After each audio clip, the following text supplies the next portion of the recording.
welcome, welcome. Ah, my chat box is fucked up. Let me fix that really quick. That's gonna drive me crazy.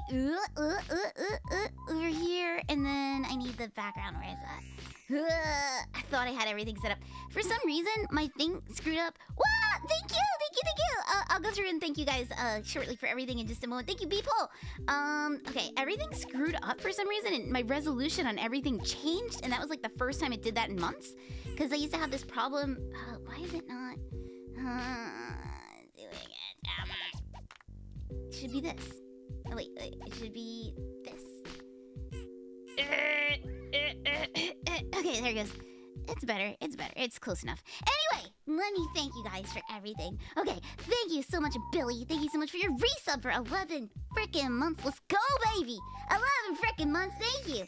Vera, thank you so much for gifting a sub to Frozen Hair. I hope you thanked Vera, Frozen Hair. Thank you, thank you, thank you, Vera. Thank you, thank you.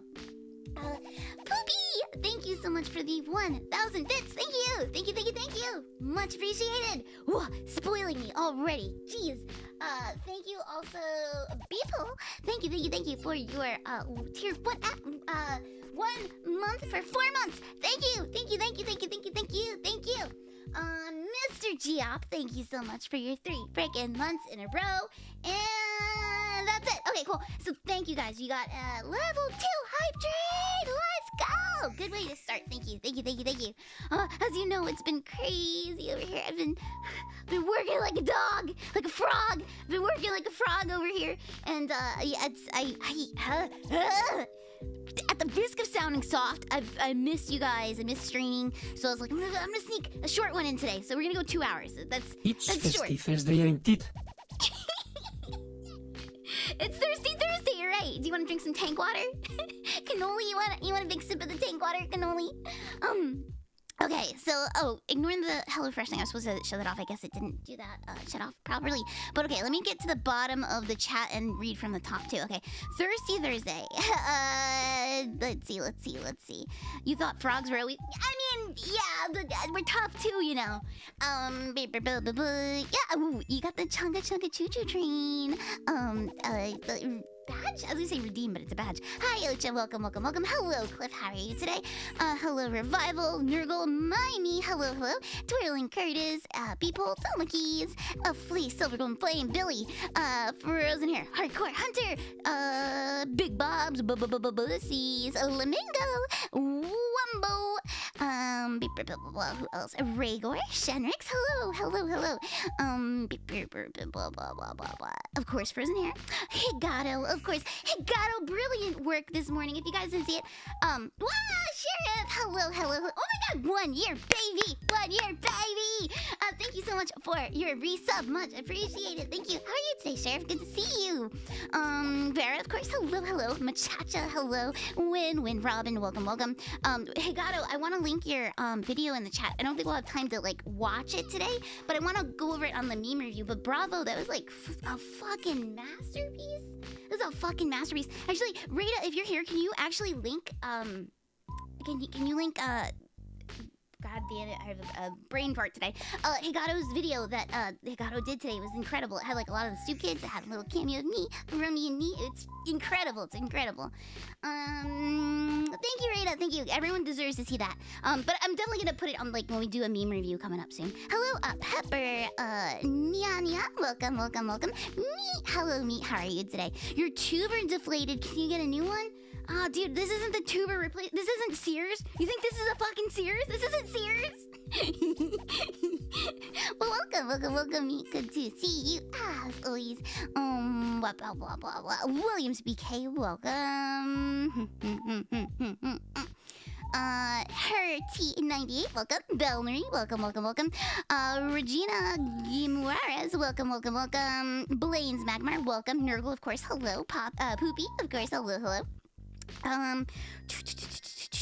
If I missed anybody, I apologize ahead of time. Raiden, hello, welcome. And we're at the top. We're at the top. And Robot 2. Yes, we're doing a gorilla today. I'm very excited. I can fit one in. Like I said, it's just gonna be quick. 2 hours. We're going real quick. There it is. Thank you, Rita. Thank you for grabbing that. I'm just really fucking impressed with it. Higato, that is the masterpiece. And Curtis is the one. Twirling Curtis is the one who wrote the fucking music, and it matches perfectly. Like, you guys are amazing. A sick team up. A+. More powerful than the Mario Brothers.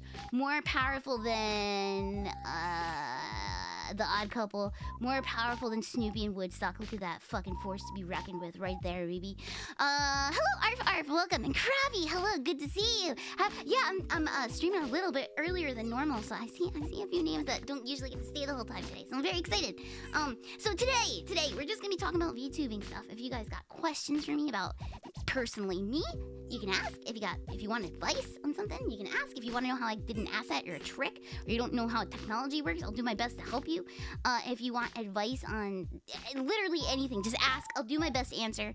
I'm stumbling through it myself, so it's gonna be like, hey, this is what's working for me, but it's not the be-all, end-all answer. There's gonna be plenty of ways you could do stuff, but I will be happy to share what knowledge and how I do stuff with you guys. So it might be a little bit out of character today, but like, go ahead and ask away. I'll be happy to answer your questions. There is an Ask Me Redeem for today. You can ask in the chat too, but I'm gonna prioritize the ones that are in the Ask Me Redeem. And I didn't set a limit on it so that if you have multiple questions you can ask, but I will, if I see there's like 5 by 1 person, I'm gonna jump around and try to get one from everybody before we go back and hit those 5 to the best of my ability. Hello, how are you today? Carl, good to see you. Hello, Skullman, also welcome. Oh, you know what? I should show you guys first. Okay, we're gonna hop over to, before we get started, I did get snacks for today, so I want to show you the snacks I got, but we're gonna come back over here because it's a little more comfy. Okay, so hang on. Here we go. Nope, wrong one. Oh, don't look. Down luck. Okay, hang on. Let me just like hop a little bit forward to see you guys. I'm in the wrong spot right now. That's the wrong thing. Whoop. That's not it either. Hang on, I'll get it. Woo. Okay, here we go. Whoa. Yeah? Okay, hang on. Let me sit up. Right now I'm just at the table level. I'm like, if anyone has any VTubing questions, feel free to ask me. I am the best VTuber there is. Cannoli, I know you're very proud to be VTubing. It's only your second day though, buddy. You should leave the answers to me, buddy. I'm proud of you though, man. I'm proud of you for getting out there and doing it, bud. Okay, here we go. Okay, how's that? Is that good? Okay, that's pretty good. Okay, you can see me? Oh, wait, let me just fix the positioning really quick. And then I will show you everything that I got. I got a lot of fun stuff today. Okay, how does this look? Blah! It looks pretty good.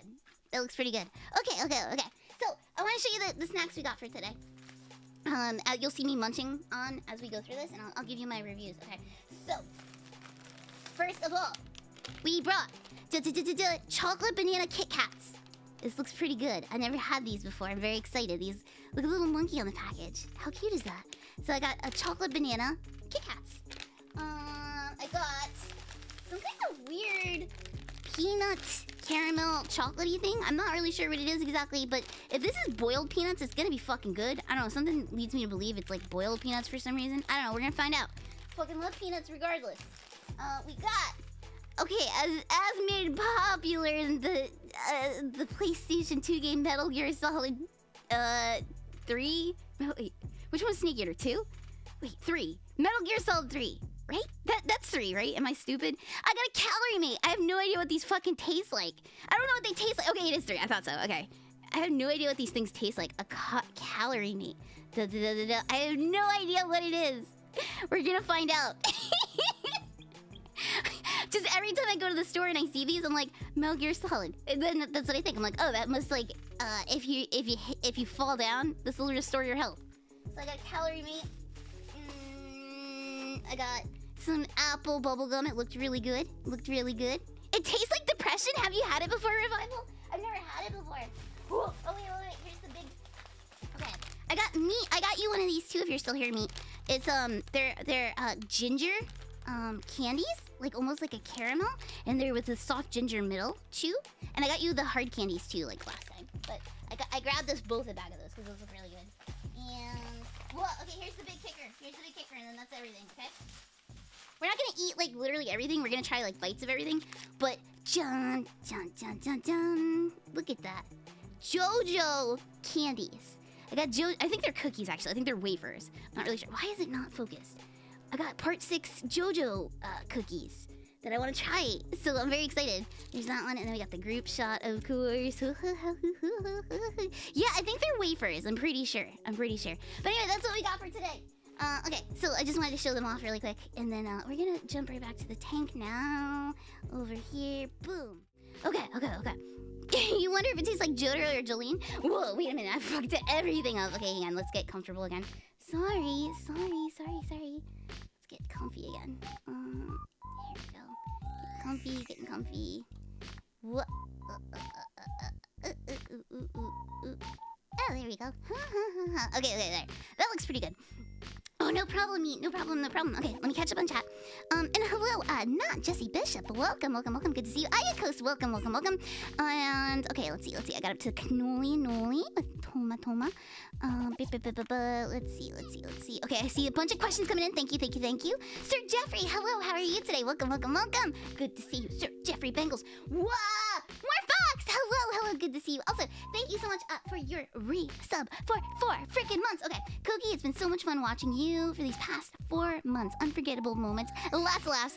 Thought I'd share these with you. I'll also get that C-word pass. Everything you tried to tempt me with will not work. Whoa! Someone thinks they're so smart and they're missing out on all these fun redeems like making cannoli talk and whatnot. But you know, we'll see how disciplined you get as we proceed. Oh, let's see. Okay, let me catch up to you guys. Banana candy is hit or miss for you, but the Kit Kat is basically impossible to make bad. Oh, dude, yeah. No, so Cliff, I've had a lot of like the specialty Kit Kats. Like the one of the weirdest ones I tried was God, what was it called? It was like a flan flavor one, and you had to bake it, and it was so good. I had a pancake one, it was really good, and I had a sake flavor one too, and that one was fucking wild. It was really good. They've all been good. All of them have been good. Okay.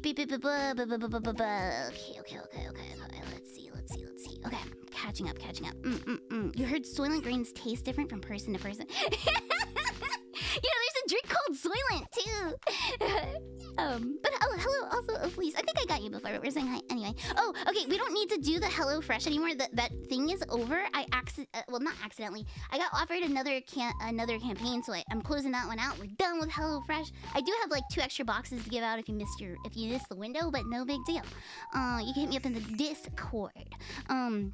Okay, so let's see. Okay, we're gonna go and we'll start answering questions.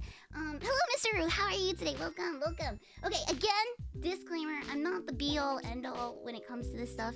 I'm still figuring stuff out myself. I will share with you what I know and what works for me, but that doesn't mean that it's the right way or necessarily there's not other ways to do stuff. So that's like big disclaimer, okay? Like just because everyone's different. Everyone has different strengths and different weaknesses and stuff, but I will give you guys as best of advice as I can.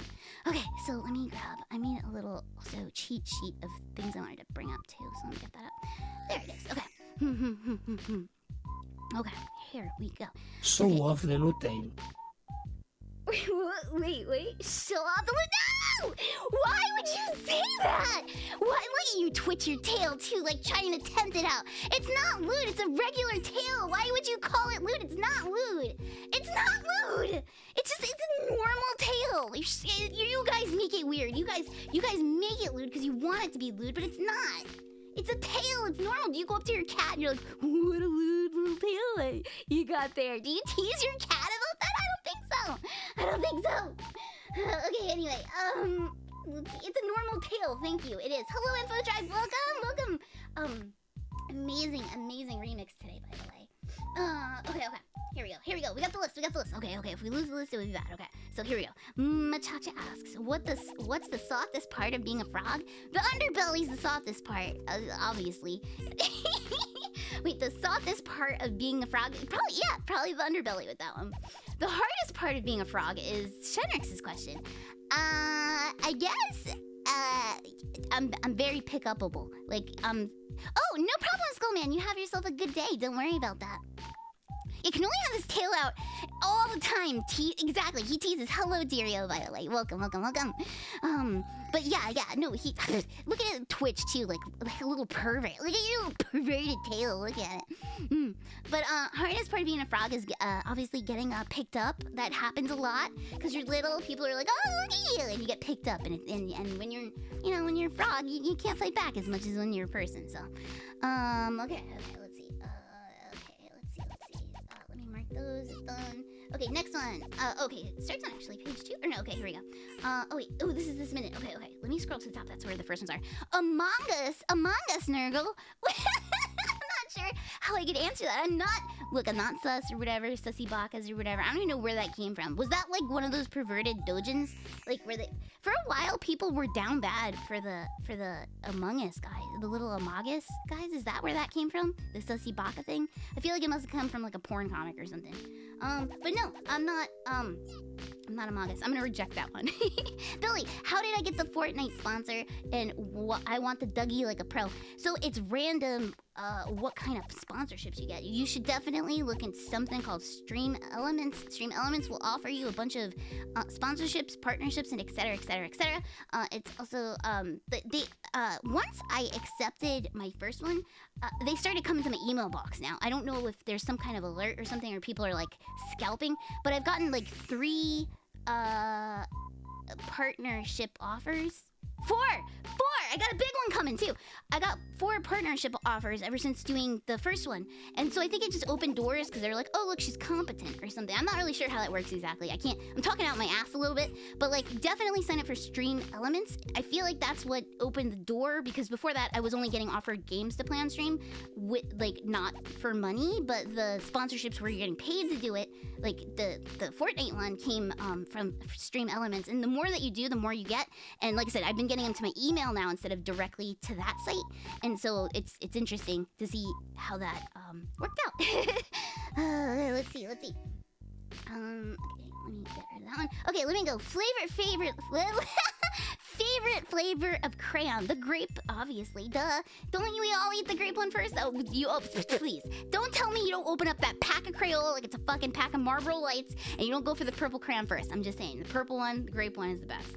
Tomakis, how do you make a schedule graphic each week? Wow. I kind of have like a template, because before Rummy and Crimbo and I were doing the one that looked like a bulletin board, but it got so overwhelming on me because I'd have to, chase them down for schedules, make sure there's no overlap or anything. And so eventually it's just like, we should probably just do our own just because it's a little bit easier. And now it's way easier because I grab a piece of art that just fits the layout. I want to use obviously all of my art, but sometimes the fan art you get doesn't fit the layout, so it's like, damn it, I want to use it. So you're like, I'll find a different use for this later. But it's just, I stick a piece of fan art behind, and then I have like just boxes that I just like have that is like kind of a template. I know that Rummy uses Canva. Okay, if you guys don't know what Canva is, it's kind of like a godsend. Meat showed me Canva to make banners for stuff before. And yeah, so Canva is this like free, like it's like a Facebook mom like not program, it's like a website, and they provide you with free assets where it's like gifts, backgrounds, holiday stuff, and you could type in whatever the fuck you want. It sounds like it's a mom site, but it's not exactly. It sounds like it's basically like scrapbooking for moms on Facebook, but like not really. It's actually a very powerful tool, and it's very free. Yeah, it's free, and that's what Rummy's been using. That's how she's making her animated ones, and you can import your own stuff too. So it's really powerful. It's really great, and it auto saves too. So if you forget to save a lot like I do, and your computer crashes sometimes, that thing's gonna have the backup for you. Yeah, it's not quite like free Photoshop because it doesn't cut stuff out, Ayakos, but it's definitely like if you have stuff already cut out, like assets, and you need to paste it all on top, it's like the scrapbook means, you know what I mean? Like it's how you can use it to arrange. Oh yeah, look at my niece says that's how you use Canva too. Yeah, see, Canva's a very powerful tool, and you can even keep your layouts from the week before. You can even just change out the background or something. So it's like it's very versatile. It's amazing. Well, but Tomakis, I do like your weekly layouts, to be perfectly honest, because you usually come up with something very unique, and it's like an illustration every time. I know it's a lot of effort, but yeah, I still love it. Oh, Are my alerts not working on this one? I saw that. Tholastic, thank you so much for the follow. Welcome to the Stoop Kids. I'm sorry if the alert didn't go off. I'm not sure why it didn't. That was weird. I don't. Wait, hang on. No, it should be there. Weird. I don't know why it didn't show off. Well, anyway, Tholastic, I saw you. Thank you so much for the follow. Welcome to the Stoop Kids. Okay, next up we have. Okay, let me catch up on chat really quick. Oh, I forgot to tell you. I'm opening up one of the. I'll show you really quick. Okay, it's just gonna be really scuff really quick. Okay, hang on. It's gonna be right here. Here we go. Scuff. Okay. Ranch dressing soda by Lester the Molester. So that's what I'm gonna be drinking. I'm gonna try that right now. So we're gonna crack that open and find out what the fuck this is. Someone gifted it to me on their own. So okay, let's go back to the tank. Okay, here we go. Okay. So let's go ahead and mark off Toma's. So yeah, Toma, like I basically use a very basic layout, and if you just want to make it easier on yourself, use Canva. Canva will already make it very, very, very easy on you. Okay, let me crack this open. Oh my god, I gotta get rid of all of my timed bots. Ignore the time bots. I forgot to shut them off for the stream because this was a gorilla. Okay. It smells so bad. I don't even think I can drink it. It smells so bad. It smells so bad. God, that's especially bad. I'm not even overreacting. That's exactly. I don't want to put this in my mouth.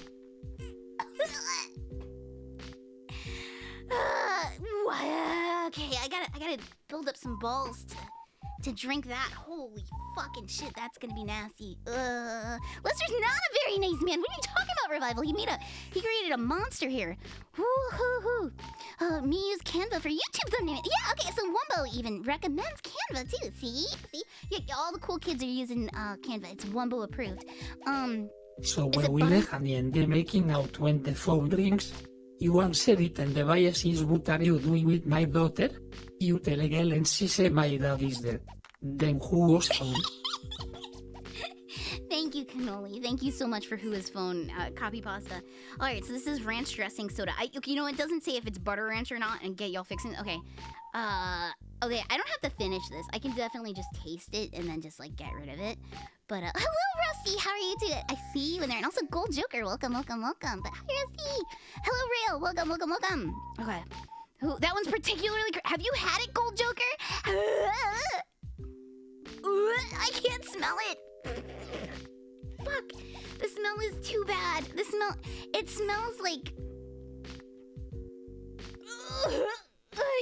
You know those cooking videos that I love so much of the man making food on his couch, and he picks up the syrup from the couch, like he gets this couch juices and he pours it over the gyudon bowl.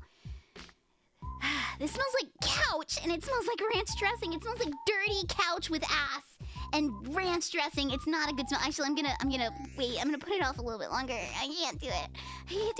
The other one's like buffalo soda. I kind of regret opening it up. Let's see. It's called Canva, not Canva. Yeah, there you go. You should write the copy for them. That's really good. Hello, Soviet. Welcome. Drink it like vodka? I don't think I could shoot it. Holy shit. So a couch at any given time? Better not be. Your couch better not be full of ranch dressing, Lumbango. Yeah, okay, so Dario, what I'm drinking is it's a ranch dressing soda. It's Lester's Fixins. Get y'all fixins is what it says. And it's serving size 1, 12 ounces, 170 calories. I'm not drinking 170 calories of this. I'm sorry, but I will try it. It's really cursed. Couch juices, yes.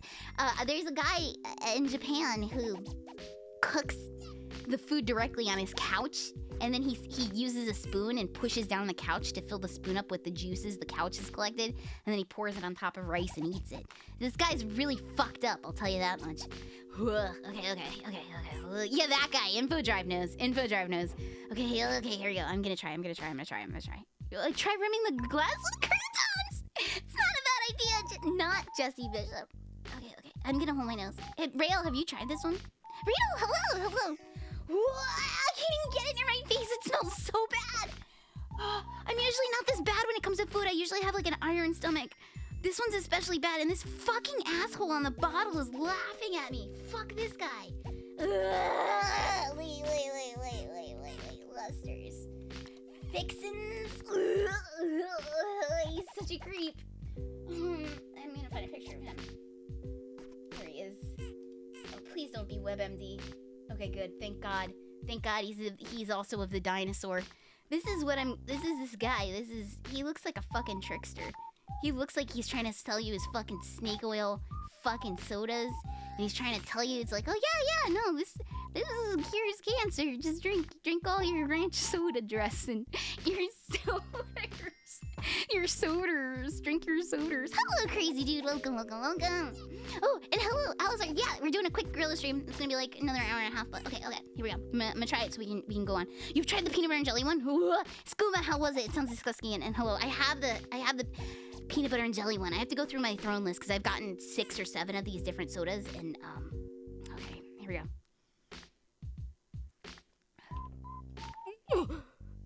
Oh God, it's bad.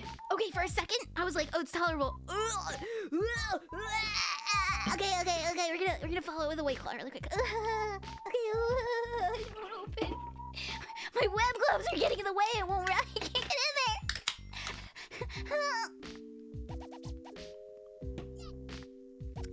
Okay. That is the most awful thing I've ever tasted as far as a beverage goes. That is the most awful thing I've ever tasted. For 1 second when it was in my mouth, I was like, oh, it's kind of sweet. It's not bad. But the aftertaste is as bad as it smells. That one is F, -10. Worst thing I ever tasted. Thank you for the sticker. No, not cheers. And also, hello, KP, and I saw there's one more person who was new. Hi, Rule. Hello. How are you today? Welcome. Okay, let's go ahead and continue. Okay, so we have, Curtis says, why do they call it VTuber when you of in the cold streamer of out eat the tuber? You know, that's a very good question. I'm glad you brought that up. There's a lot of theories surrounding this. In fact, Boston University has a very interesting thesis that the teacher, Jane Cracklestein, she wrote a whole thesis on this, and I suggest you use that for reading. So thank you for your question. Nerdle says, did you design your character, or at least the basic idea of the character? I did. Well, yes and no. Tina, thank you for your 9 months sub, boss. Closing in on a year. Hell yeah, we got that 9-month sub baby now. Let's go.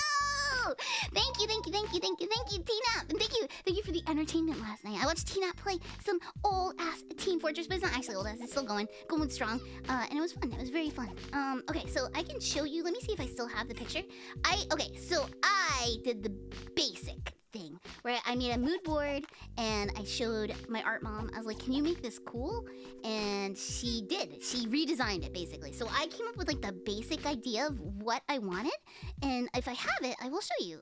If I have it easy to find. So hang on, we're gonna try this really quick. Okay, so here, and then let's see. I think I have it in this folder.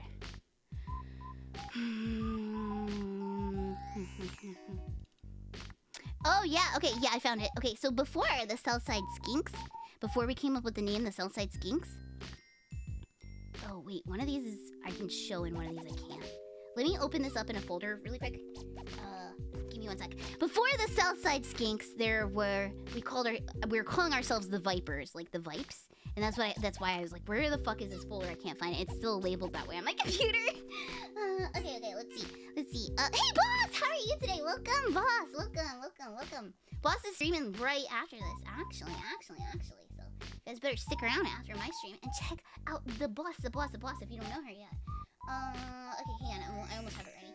Oh man, that ranch soda fucking ruined my mood.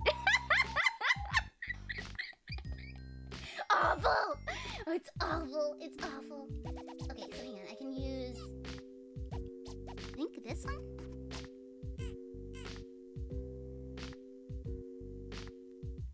Okay, yeah, I found. Okay, you can use, this one's okay too. Wait, let me double check one more thing on this. Okay, so this is what I drew and sent my art mom first. Okay, I'll show you. Whoa! Okay, I'll check with that notification. The boss. The boss. It's kind of smelly, Rami, one of you, Same. Here we go. I'll show you this really quick. This is what I sent Art Mom originally. And as you can see, she captured what I wanted. She captured like the outfit and stuff like that. Let's see. I wanted to see what that notification was really quick. That was Oh, Captain Jelly! Thank you. 8 freaking months, can you believe it? 8 freaking months, thank you. Whoa, 8 months, hell yeah, that's how I feel too. Thank you, Captain Jelly, much appreciated.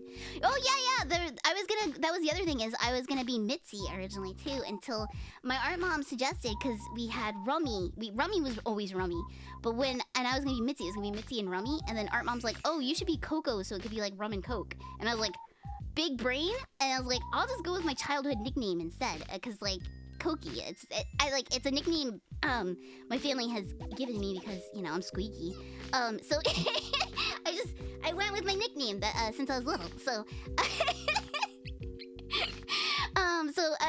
that is our original thing. You can see I did a little doodle. For some reason, originally I was really obsessed. What? Jiffy, thank you so much for your 5 freaking months in a row. Thank you. And the annul grab to compliment it. Thank you.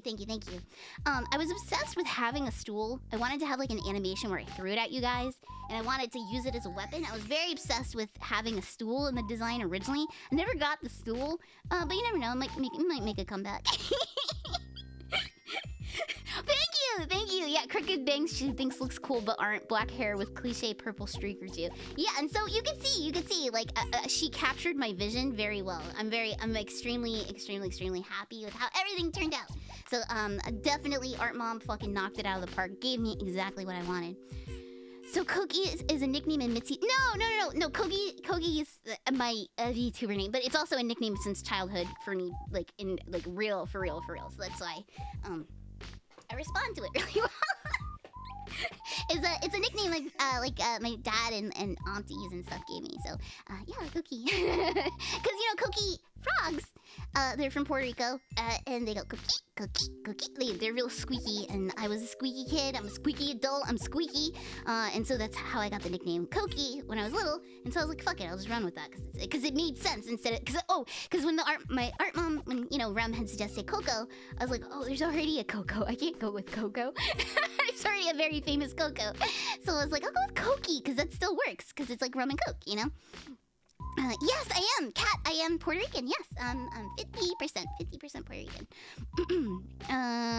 Let's see. No, I'm not Mitzi. It's not my name. It's the name I was like, that's cool girl energy. I'm gonna be Mitzi. Thank you, Toma. Thank you. Absolutely busted and called out Twit longer as no, do not. Those double bird flips and stool. No, it's not. Get out of here. Get out of here with that. You can make stool frog. Yeah. Because I think I like had this idea in my head where I was like, yeah, it's gangster to have like a stool. Like I don't know why I just was like insisting on it. Thank you, boss. Thank you. Yeah, the annul is his name's Cannoli. Like annul cannoli. He's a bastard. He's got a mouth on him. He likes to fight stuff. He thought he could take on a gorilla and a chimpanzee the other day. He has a really big rivalry with Tad actually. They don't get along that well. Thank you. I'm glad you think my crooked bangs look cool. Thank you, Elise. Okay, let me get a sip. And that's not a sip of the ranch soda. This is a chaser. Oh. Okay. Let's see. Okay, I think I'm mostly caught up to what you guys were saying. That name's not Mitzi. It's not. It was just on the table for like 5 minutes, and then no. Okay, so not well, Andre. I don't speak Spanish very well. There's a good reason for that. Okay, like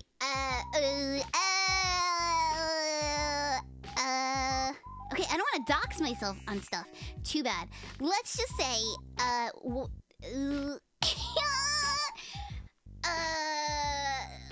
okay, I'll say this much. Okay, in VTuber land, it's my mom who's Puerto Rican, but it's actually my dad who's Puerto Rican IRL. And he grew up in Puerto Rico. He moved to the States, and he I don't think he could dox on this. But my dad's mom killed his dad. And so he grew up in an orphanage. So my dad grew up speaking English. So he didn't teach us Puerto Rican. So yeah, I don't know my grandpa or anything. I don't know anything. Yeah, so that's why we don't really speak Spanish in the house.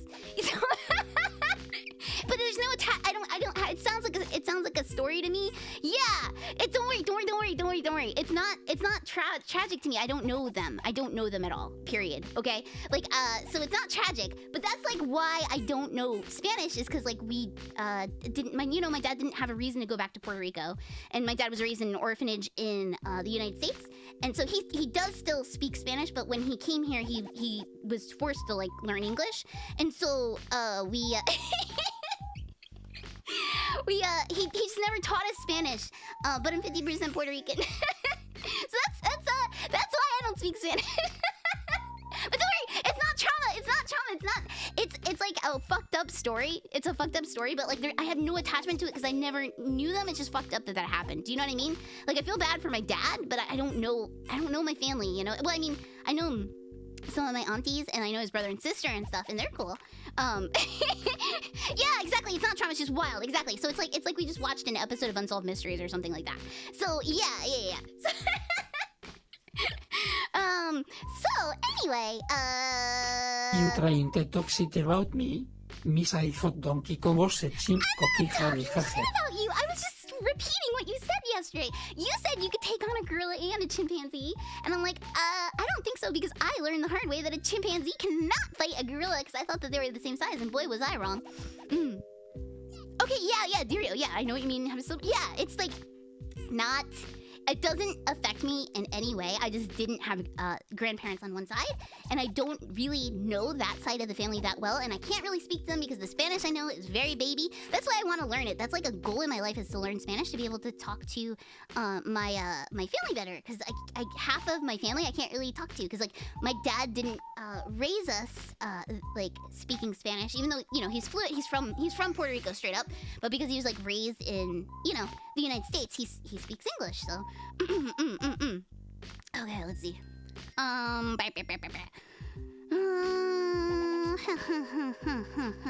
The only Spanish you know is well, that's good. Well, Iron Mouse is probably teaching you some fun stuff. Then I bet I know a bunch of cuss words. My dad taught us that. My dad taught us like fun stuff like bendejo and stuff and puta. But that's about it. Anyway, next question. Okay, Lamingo says, did Vince McMahon screw? Oh, I don't know fucking shit about wrestling. You should know that. Why Frog? Oh, so again, this was a childhood nickname. My dad called me Koki is a nickname, and when Art Mom suggested what about Rum and Coke, I was like, oh shit, that's perfect. And so I was like, I'll go with Koki. That's my nickname when I was little. Okay, so there we go. Arf says, do I need to upgrade from my Rock Band PS2 microphone? Yes, absolutely. Actually, we'll go on this little rant really quick. Actually, I think sound quality is probably more important than what your avatar looks like. I think that's probably one of the most earliest things you should upgrade if you think you're gonna stick with it, because nothing is worse than hearing like a really awful microphone. And so it's okay to start off that way to see if you're feeling it out and stuff like that. But as soon as you're capable and ready to upgrade your microphone, you can do it on a budget, by the way. You don't have to spend $700 on a nice microphone. You don't have to do that. There's like $100 budget mic that sounds really great. I definitely suggest the AT2020 USB Plus. You make sure it's the USB Plus and not the other one. You gotta make sure it's the USB Plus. It's about 120-ish, and that's what I recommend if you want to upgrade your first microphone from your Xbox microphone or your Nintendo DS microphone or your Rock Band PS2 2007 microphone, like ARF. It's a great reference. Good job. Mr. Hardcoin!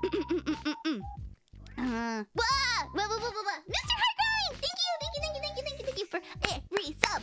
3 months for your resub. Thank you. Another month is the coolest other boss in town. Thank you. Much appreciated. So yeah, as feasibly ready, upgrade your fucking mic. That is just once you realize you are gonna stick with it, because I don't think you should buy stuff until you know you're gonna stick with it. If you test out and you don't like it, you're gonna be stuck with all this equipment that you might not ever use again. So just make sure you like it before you start pouring money into it, period. That's like another tip I have for you guys if you're just starting out. Like I said, you don't have to have a great avatar or perfect animation, etc., but do make sure that when you're feasibly ready, the microphone should be one of the first things you upgrade, to be perfectly honest. Hello, hello. How are you today, Involoped? I just realized you're the one that slapped the Inno guard. Hi. It's good to see you. Welcome. And Ringo, hello. What were some things starting out that turned out not to matter? That is a good question. Things that didn't matter. Games. I thought I was gonna have to it's gonna be hard to keep up with playing with games because I'm gonna play so many games is what I in my head thought. I was like, I'm gonna be playing games every other stream. I'm gonna be spending $50 on games every week, and that's not a thing that happened at all. How many games, chat, let's be honest, how many games have I finished and played? Let alone played. How many games have I played, period? Since you guys knew me, I think I've only played 6 or 7 games and maybe beat 4 of those, and those were like little mini 20-minute games from like itch.io. Yeah, I don't play games. So that was one thing that because I like to make my own content, as in and this isn't true for everybody. This isn't true for everybody because everybody has their own strengths and their own weaknesses and what they like to do, what they're passionate about. And some people are gonna be really good at marathon gaming and others aren't, and that's okay. You should follow what your strength is. Actually, you should follow what you like analyze yourself and be like, this is what I like to do and it's fun and I'm good at it, and then that's what you hone in on. That's, you gotta like figure that out. It might be games, it might not be games, it might be something else. Gabby's mother! Thank you for your 13 freaking months. Look at that, 13 months. Can't finish a game, she's like me for real. Thank you. Yeah, most of my expenses are game. Yeah, see? It's very expensive to keep up with getting new games. Speaking of that, you can also use sites like Lurkit and Keymailer. And if you do at least an hour stream and follow a certain set of rules, they'll give you a free game to play on stream, which I didn't know about until a couple months ago. And so that's a good way. If you do play a lot of games, you can actually go through a lot. But be careful about how many you do take on, because they do expect you to, turn in content for them. So those are for streamers. If you plan on streaming a game and you plan on streaming at least like an hour or two, whatever, you got to check what the not contracts, but like what their requirements are. But you can get free games that way to stream. Yeah, it's called Lurkit and Keymailer. Here, I can get links to both of them for you guys. Give me one sec. Keymailer. You have to hit there's certain conditions that apply for certain things. So like some of them will be like you have to have 100 concurrent viewers. Others will be like you only need 5 concurrent viewers. So it all depends on what the game is. So there's that. And then one will be like, oh, you only need 1,000 followers. And others will be like, you only need 10 followers. So you gotta go through the list. You gotta see what you can get. And you should apply for them, because if they're giving out free games, if the devs are giving out free games to play, you might as well get like a free copy to play. You know what I mean? So okay, here you go. Here's the other one is Lurkit. Sign up for those when you get the chance to play free games. Yeah. Very. And they usually get back to you pretty soon. You'll know in about like a week if you get approved for one or not. But yeah, that's a good site for content creators, because they'll give it to you for free as long as you meet the conditions. So make sure when you accept them, you plan to stream it basically. So let's see. Chat moved as I tried to reply to me. Oh, I see. Oh, because you're in the loft. Okay. At one point, I personally used streaming to get myself to actually play games and finish them. That's how you beat Devil May Cry and Sakura Wars PS4. Interesting. That's what I thought. I thought I was gonna play a lot of games because like I got mad backlog. But like I realized I don't really like to play games all that much all the time. I like to do it sometimes, but not all the time. It's not like what I like my content about. So I switch around and do that kind of stuff. Okay. Arf. Okay, we answered that. Machacha, why do fools fall in love? I don't have an answer for that. I don't know. Why does anybody fall in love? I'm gonna reject that so you don't have to pay for that one. What kind of twofer, but was there a specific moment that you knew you wanted to become a VTuber? What kind of VTubers was your biggest inspiration? Okay, so, Poopy, the first time, I watched, Keys in an Eye forever ago, and I didn't really realize she was like a VTuber. And then I watched one that was, I think her name was Honey, and there was no subtitles for it, so it was just kind of like I was enjoying the girl, and I was just like, she's so cute. I love what she does. I love everything she does. And so I started watching those two, and then Honey stopped updating as much, so I kind of like fell off with the VTuber thing. And then one time I was like, I want to watch somebody play Space Channel 5 because I think I was missing. Oh, I didn't have my memory card ready for Space Channel 5, and I was like, I want to watch a Space Channel 5 playthrough. And lo and behold, the first thing that comes up is, god damn it, Korone.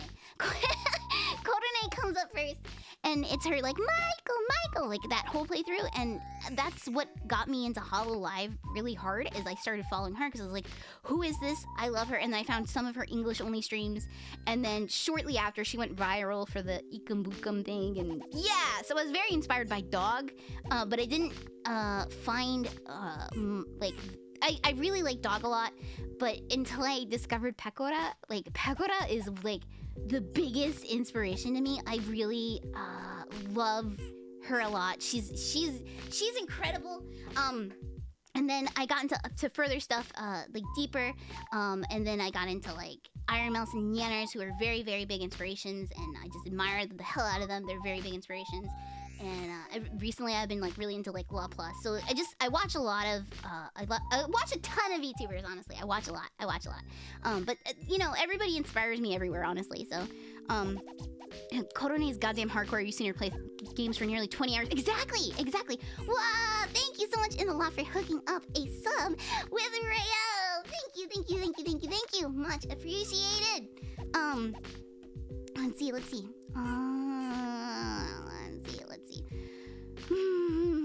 Oh, and then wait, the twofer was specific moment. Oh, so when did I want to do it? I think, you know, it was shortly after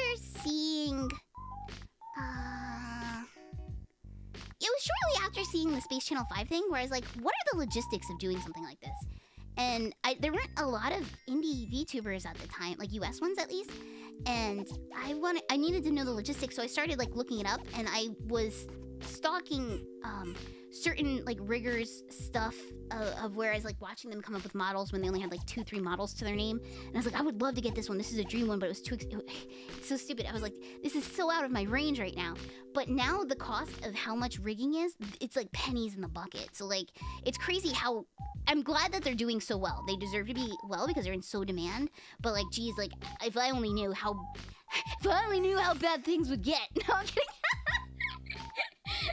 But yeah, it was shortly after, and I pitched it to Rummy, and we were like, yeah, okay, let's do it, let's freaking do it, and then we recruited like Art Mom and etc.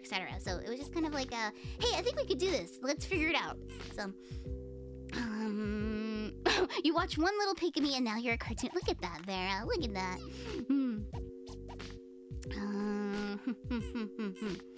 People in the normal world recognize what small turtle house. Yeah, exactly. Wow, there's the boss. There she is.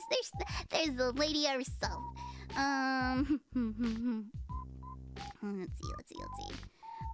Okay, continuing on.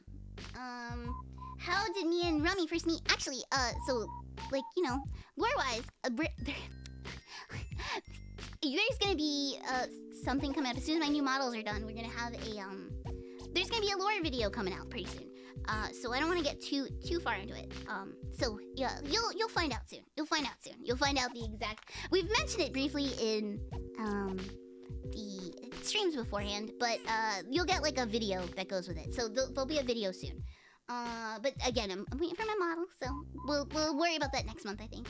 Okay, next up, Machacha says, would we still have waves in the ocean without the moon? What does the moon have to do with the waves? Of course. Why do you think they're connected? What? I don't get it. Am I missing is this a song lyric? Is this Maroon 5? Am I reading a Maroon 5 lyric trying to make sense of it? Is this what it is? I don't know. Yeah, I don't know, Nurgle. I don't know what this is. The moon effects, like, shut up. Don't fucking gaslight me on my stream. Don't fucking gaslight me. Hi, Bodega. Hello. This is. Do I know about tides? I don't think I know about tides, man. I'm just saying I don't know what this would have to do with one another. I'm gonna reject that because I don't know how to answer that. What color is your underwear, Matacha? I'm gonna assume green because your name is green. Let's see. Lamango asks, how did Meat and I meet? So Meat showed up on Twitter one day with the little Uga Chaka video, and I saw it going around, and I was like, whoa, this girl seems really cool. But like, first when I got into VTubing, I was very intimidated to talk to people because I was very like more reserved, and I was afraid to talk to people, period. And I got better about it. I still sometimes get intimidated, but I've gotten better about it. And she showed up in my chat like a day later, and I freaked out and I was like, oh, I know you from the video. Oh my god, I know you.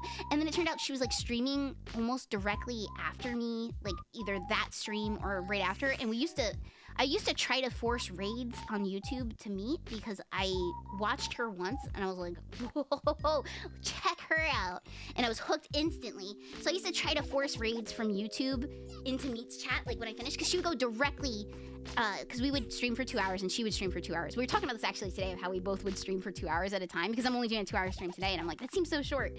But I would do 2 hours and then I'd be like, Soup Kids, go check her out, go check out me. And so that's how it started. Yeah, we never change our schedules. Exactly. I still go before Meet and I end as soon as like Meet is up. I try to end on the dot where I'm like, Meet is streaming. We gotta go. We gotta pack up, get in the fucking station wagon. We gotta go to Meet's house. I don't care what the fuck you're doing. Leave the Play-Doh on the table. I don't care if it fucking dries out. Get in the fucking car. It's just time to go watch Meet. It's when Meet starts. It's time to go watch Meet, and that's, I don't know. It's just, it became part of schedule in life. So that's. Hello, Kafka, how are you? Yeah, no, Meet's really cool. Better than pretty cool. She's really cool. Let's see. Next up. Pepper asks, what's the best way to get yourself out there? I tend to be overthinking how I approach things and fear you'll be seen as just disingenuous. The worst, okay, hardest and easiest thing is just to do it. You just need to do it. You cannot, you can use little tricks to get out of your head a little bit. You could do little exercises and brain activities to make sure you're sharp before you start your streams. You can look up improv exercises. I plan to do actually a stream to teach you guys some stuff on that. But there's, you should definitely look into that if you get stuck in your head a lot.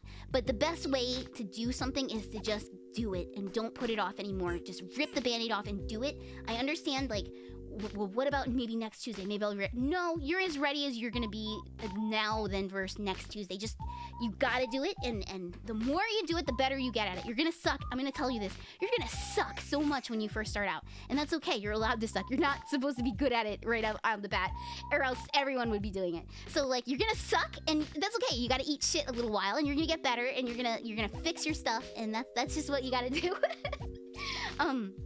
But try not to overthink, try not to get in your head, just do it. People, you might not have the same audience as certain people, but you will find your people if you are genuine and be yourself and just do what you want to do. And again, this is my approach. There's might be other ways to do stuff, you know? Like, this is how I handle stuff. But yeah, exactly what Twirling Curtis says, practice makes perfect. Exactly.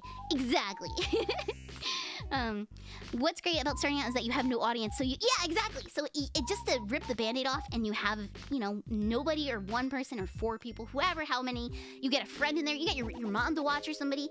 It's a good way to just get out there and do it and be comfortable with it. It took me, just so you know, it took me like 5 months to be comfortable doing it. I wasn't comfortable streaming for about 5 months in, and that's okay. And you're allowed to suck at it. You're allowed to suck at stuff. It's human nature to suck at something, and then get better at it as you get you're more comfortable with it as you. Oh my god, the little floating cookie in the tank. It was like the dead man's float. But you're allowed to suck at something, and don't feel bad about sucking at something. And you might be good at it right off the bat. You might surprise yourself. And so just you gotta do it. You can't delay it. Just rip the Band-Aid off and do it. Okay. Let's see. Okay, Ayako says, what made you want to start streaming to YouTube and what made you switch to Twitch? So, okay, yeah, YouTube originally offered the better rates, period, about like cuts of the money and stuff like that. And then little did I realize discoverability on YouTube is a little tricky because that site is meant for videos. And hello, Renadraws. Hello. Your boss really is a frog. Yeah, I told you I was a frog. Did you doubt my frog abilities? I told you I was a frog. Let's get Lester off the screen. He's creeping me out. I don't like him. There, he's gone. Let's see. YouTube had a lot of stuff. A lot of stuff was better. I like the layout of YouTube. I didn't like certain things about Twitch. Like, I honestly, I still kind of don't like redeems that much. I like some of them when I can be playful with you guys and I like the annul and stuff like that. But in general, like, I hate the fucking... You'll never see me with the fucking hydrate redeem. I'll drink when I'm good and thirsty. You guys don't fucking need to tell me. It makes me want to, like, knee-jerk and I'll be like, no, if you told me to do it, I'm not gonna fucking do it. Like, I have that in me where I want to do the opposite. So when I get told to do something, I go, no! So I don't like redeems in a way, but I do. There's certain ones that I'm like, they're more playful and they're fun. Like, these are fun, these little ones. What? Tower Shield! Thank you for your 6 freaking 1/2 of a year. Look at that, baby. Oh, hail the small cookie. Thank you. But, yeah, yeah, exactly. Thank you for the sticker, the boss. Rito, thank you. But yeah, no, I hate like hydrate or stretch. Cookie, it's time for you to hydrate. The ranch dressing soda is calling your name, Cookie, and only grab. Look, Cannoli, I'm gonna reason with you. Cannoli, I'm gonna drink the ranch dressing towards the end of the stream. I cannot do it right now. I'll get sick. I can't do it. I took a big chug already, and I'll drink another chug towards the end of the stream. But like, it actually, my stomach feels heavy. Like I actually took a fucking bottle of Hidden Valley Ranch, and I actually slurped a glurp it. I'm not gonna... It's nasty. Okay. Is it morning time? It is not. It's the afternoon.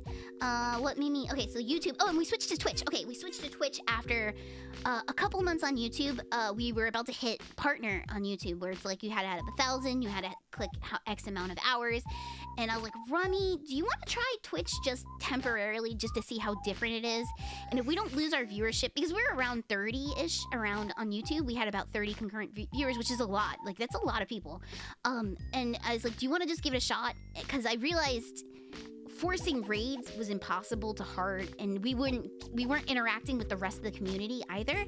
And so Rummy's like, yeah, let's do it. Like, right, because you can't stream to both. You can't duo stream to both platforms once you're affiliate. I got it mixed up. I originally thought it was YouTube affiliate, but it's actually Twitch affiliate is where that happens. But anyway, we tried it. It turned out Twitch was way better. We were already growing massively within the first week or two of us streaming to Twitch, so we're just like, god damn it. But it's okay, because now we have like a Twitch channel that already has like, it's all set up in case we do ever want to monetize it like really hard. I think over the past year and a half we've made $3.11 on it, so it's not we don't, unless if you go viral and you hit like the algorithm like G-spot, like it's hard, man. It's fucking hard. So so once we realized like Twitch was better for like not only like discoverability, but like finding you guys and like making friends is so much easier. Thank you for the sticker, Riedel. Fat stacks of cash. But once we realized that, we were like, oh yeah, let's go ahead and hop on over. It just made sense. Like, too many things made sense. So we use YouTube more as like an archive. I'm still sending my stuff over there. It's privated at the moment, but I have all my VODs. They're just not they're not archived in the public yet, but I'm gonna do something with it eventually. Let's see. YouTube actually recommended your channel right before you moved, and that's why I shifted to... Oh! Well, dang! Well, thank you, Vera. I'm really glad that worked out for you, too, because, like, streaming to YouTube was... I like it as a platform, but it's not a streaming platform maybe yet. I don't know in the future if it will be, but it's not there yet. I know that they started to do raids, and then there was, like, problems with that and stuff, but who knows in the future? Who fucking knows? But, well, yeah, it's... Twitch was just so much better, and I was like, fine, I'll get over the fucking hydrate redeems. Oh, you know who told me? I was complaining about the redeems. I was like, I don't want to have to be forced to do them. And a Rippy actually was the first one. We weren't even talking yet, but she was the first person to message me because I think she saw my post on Twitter. And a Rippy DM'd me out of the blue and was like, oh, do you know you can turn them off? And I was like, shut up, you can? And a Rippy's actually the one that like was like, no, you don't have to do redeems if you don't want to. Because that was like a big major like, yeah! Rippy's amazing. I really love her and I can't wait for her to like return. But she was like one of the first people to like reach out to me early on. And like when we moved to Twitch. What? Thank you for gifting a sub to Ranch Dressing Soda, you bastard. But yeah, Rippy's the one who told me originally, and she showed me how to use Twitch stuff, and so like I have the utmost respect for that cute little alien. She's amazing, and I can't wait for her to return. So, No, dingus. Hello, dingus. I'll go G-spot. It's not very... Look at you. The tail's lewd. This isn't lewd. It's a regular tail. You guys always call it lewd. It's a regular fucking... It's a tadpole tail. You're the ones that make it weird. Alright. So, next question. So when are you gonna give birth to those 75 frogs? You saw the pattern! There's been some very, the cookie nuts have been, a little bit, look, it's not my breeding season, but I think it's cookie nut breeding season because there has been an immense amount of, fan art recently. It's of this very spicy variety,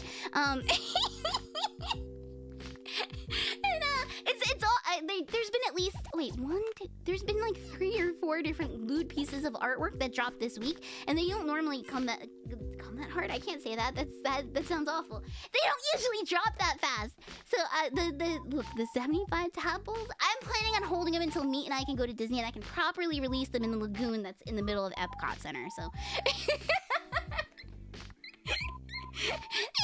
thank you, Isla. Thank you for the holograph sticker.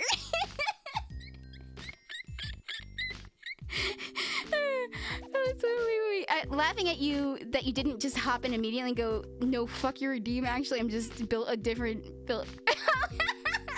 Yeah, no, I didn't like redeems at first. I have some that are fun though now, so I warmed up to the redeems at least.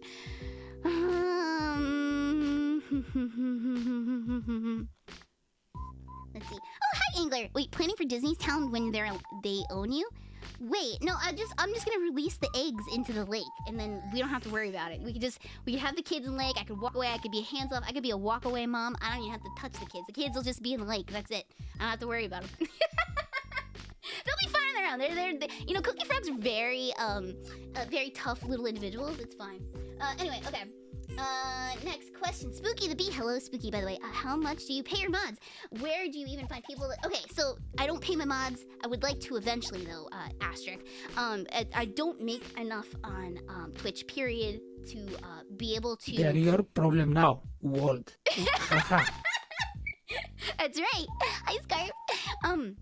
Eventually, when I grow big enough, it's definitely something on the table I would like to do and reward them for their hard freaking work, because look at you guys, look at you bastards. It is a full-time job to watch after you guys.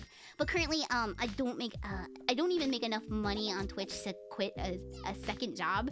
So, I'm not quite there yet. Maybe one day, but we're not there yet. But, you gotta find, volunteers at least first, and you hope that they stick with you so that, yeah.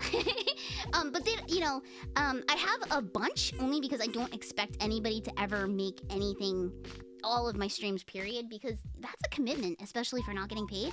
And so that's why I'm like, when my mods are like, oh, I can't make money, I'm like, dude, don't worry about it. It's always okay. That's why I have several, just in case. And so, thank you, Ika. Thank you. Yeah, and Billy says I just mod friends. That works too sometimes. The problem is when you do mod friends, sometimes they're streamers and, they don't have time to even, not that they don't watch your chat for you, but it's sometimes harder to. Thank you, Nozuma. Thank you, Nozuma. Thank you for gifting a sub to Migu. Much appreciated. Thank you. Okay, so Spooky, I would suggest you ask people in your community that you absolutely trust. I would ask friends, and you don't need that many, depending on what your viewership is. You can get away with 1, you can get away with 5, you can get away with 10. I would ask people you absolutely trust, or you could just do fill-in mod applications, so that you can get people who are on the same page as you as far as you want to community build and how you want to, handle people who might be potential problems. I definitely believe in that sometimes people can, they need to be told what a line is, and they usually fall on the line if they do cross the line. I don't like to punish people. The only time we punished someone was that foot guy, because it's like, what the fuck do you want? You're not even here to watch the stream. But like, oh yeah, always bot. Yeah. Always get rid of the bots. Get rid of the follow bots. That's always one thing that you can get rid of. But like, I do believe, you know, because people don't know how to behave online, and sometimes they don't know that they crossed the line or something. So I don't like to have super overbearing people looking for people to fuck up. I want you guys to feel like you're having like a chill time. Like, I want you to feel like this is the couch and we're hanging out. I don't want you to feel like you think that you're walking on eggshells around my mods. So like, my mods all very cool, very cool. You'll see that they jump in on like the bashing of me. So and I think that was very important. I wanted them to set the mood. So if you have people you know who can set the mood, that's a very good candidate. And people who know how your streams run, and who are often visitors. So I know what I did, Curtis, and I regret everything. I'm very good. Thank you, Migu. I know that, dude, I learned my lesson for messing with fiber witches between the guy getting deleted off the internet and then Randon getting deleted. I was like, I'm not buying any more witch spells on Fiverr. I learned my fucking lesson.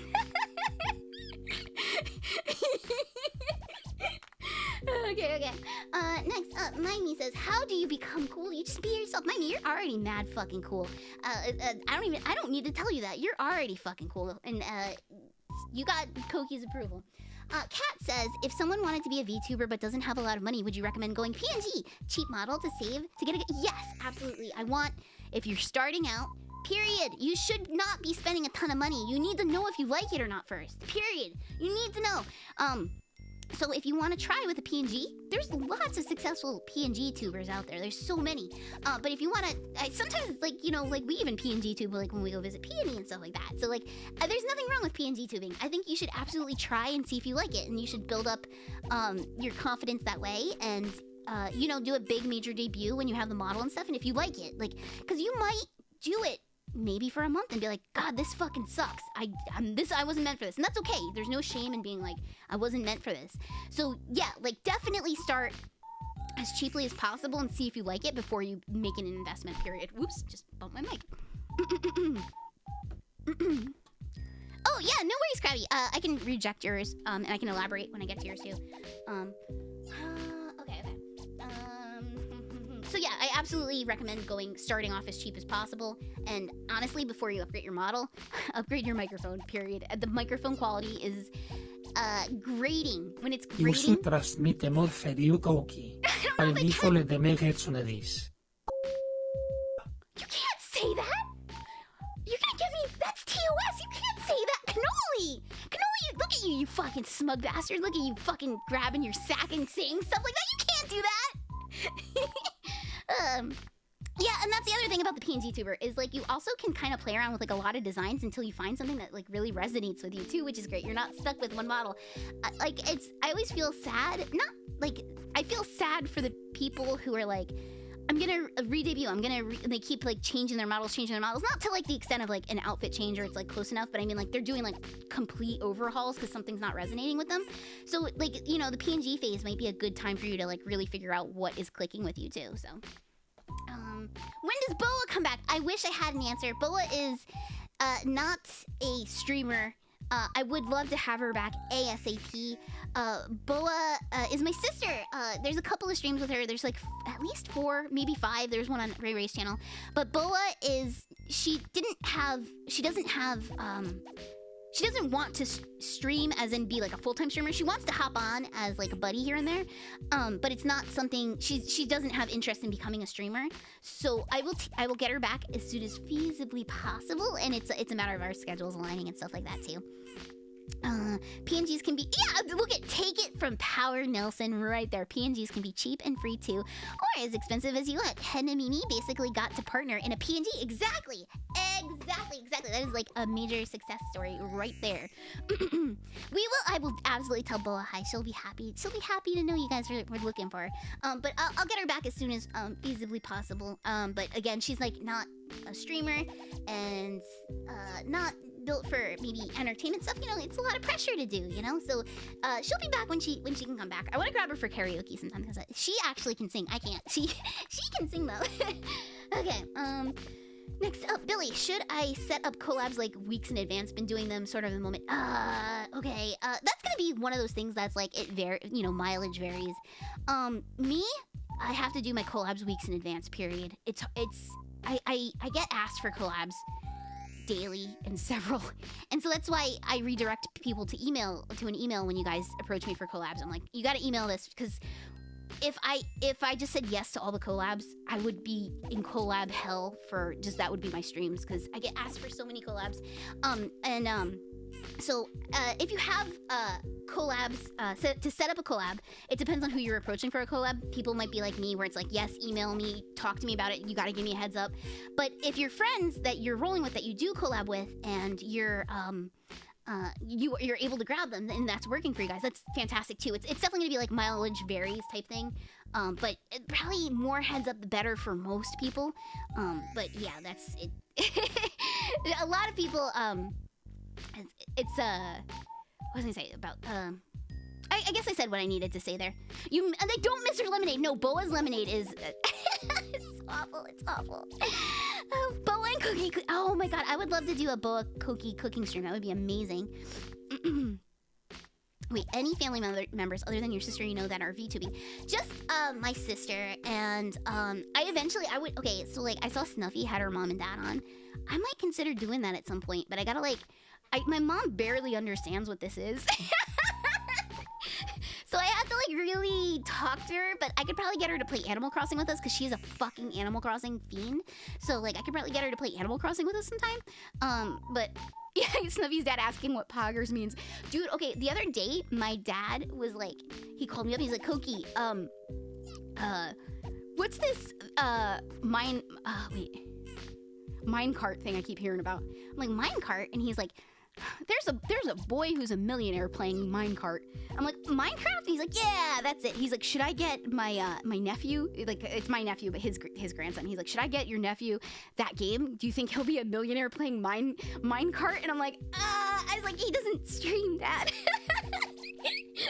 But it's always funny, like when your dad's a boomer and just asks stupid stuff like that. Pray they don't ask about eggs. No, my dad is a frog. My dad knows all about eggs. I'm telling you, my dad is a really tall frog. You guys don't know this. My dad, he's 5 foot tall, and that's really big for a frog. My dad is a huge frog. I'm just saying. He knows all about eggs and frog stuff. So, okay. You wanted to commission a 2D model and rigging, no DIY stuff. What is the bare minimum I could expect to spend? From Sir Jeffrey. Wow! Congratulations. That's exciting. Oh God, that's a crazy question. Wow, thank you, Otaku Crazy Chicky. Thank you so much for the raid. Welcome on in. We are answering questions about VTubing. Come pop a squat on the stoop. What were you guys up to today? Oh, Sonic Adventure 2. Did you have a good stream? Thank you for reading. I really appreciate it. So, Sir Jeffrey, it varies. I would definitely suggest the PNG aspect before jumping into like a model, because the models are very expensive nowadays. Like art alone is like about 1,000, and the rigging is like upwards of 1,000. I mean, you can get cheaper than that too, and you can find like new artists who want to take on like new projects and stuff. But like it's a lot of money to spend to find out if you like it or not. So you should definitely it's a lot of money now. It's a lot of money. It's very expensive. But it's not. You might find someone who's new who's like doing it for 200, or you might find an artist that's okay with doing the art for 200. But expect to pay a lot if you have your eyes on a specific artist, because there's like a lot of work that goes involved with like slicing the art and stuff like that too. It's not just like a normal piece of art that you animate. It's like it has to be cut into like a million tiny pieces. Oh, you did art stuff and then gaming. I hope you had a good one. Thank you again for the raid. I really appreciate it. That's why I definitely suggest, if you want to get your toes wet, start with a PNG, because you can, commission a PNG pretty cheaply, and you can stream with it for a while. And make sure you tell the artist that you plan on streaming with this PNG, just in case if there's like some kind of commercial thing. You should just be honest. No matter what, be honest with your artist. If you're using it for something, you let them know, and like they're gonna usually tell you it's okay, or they'll just tell you, hey, okay, I have a commercial fee for this. So just be upfront and honest. Don't get in trouble with anything. But you should definitely look into PNG tubing to see if you like it first, and if you like it, then you can consider the 2D live with the rigging and stuff like that. But bare minimum if you find the right combination, you could probably get it as low as like maybe $400 if you got like, I don't know, like $100 artwork and maybe $200 or $300 rigging. But like, this is like, you're gonna have to get really lucky about finding someone whose prices are that low, or they're just starting, or they're new. There's like, there's so many factors. But on average, I'd say the closer to the average is probably about $2,000 at this point. So that's probably maybe like the higher end even, but yeah, that's why I'm like, please try PNG tubing and see if you like it first. That's definitely, I'm a preacher of that. Please try PNG tubing. Let's see. Wait, didn't Minky take up 2D live model recently? I think he did like one. Yeah. So he recently, I saw Minky. He made that one girl character. I saw he's also like, I'm never doing this again. But I don't know if he meant like finishing it in like one shot or not. But hello, also dear Godhand. Welcome. Breaking down your current model, I'm at 31 layers and probably gonna be at least double. Yeah. See, Vera knows.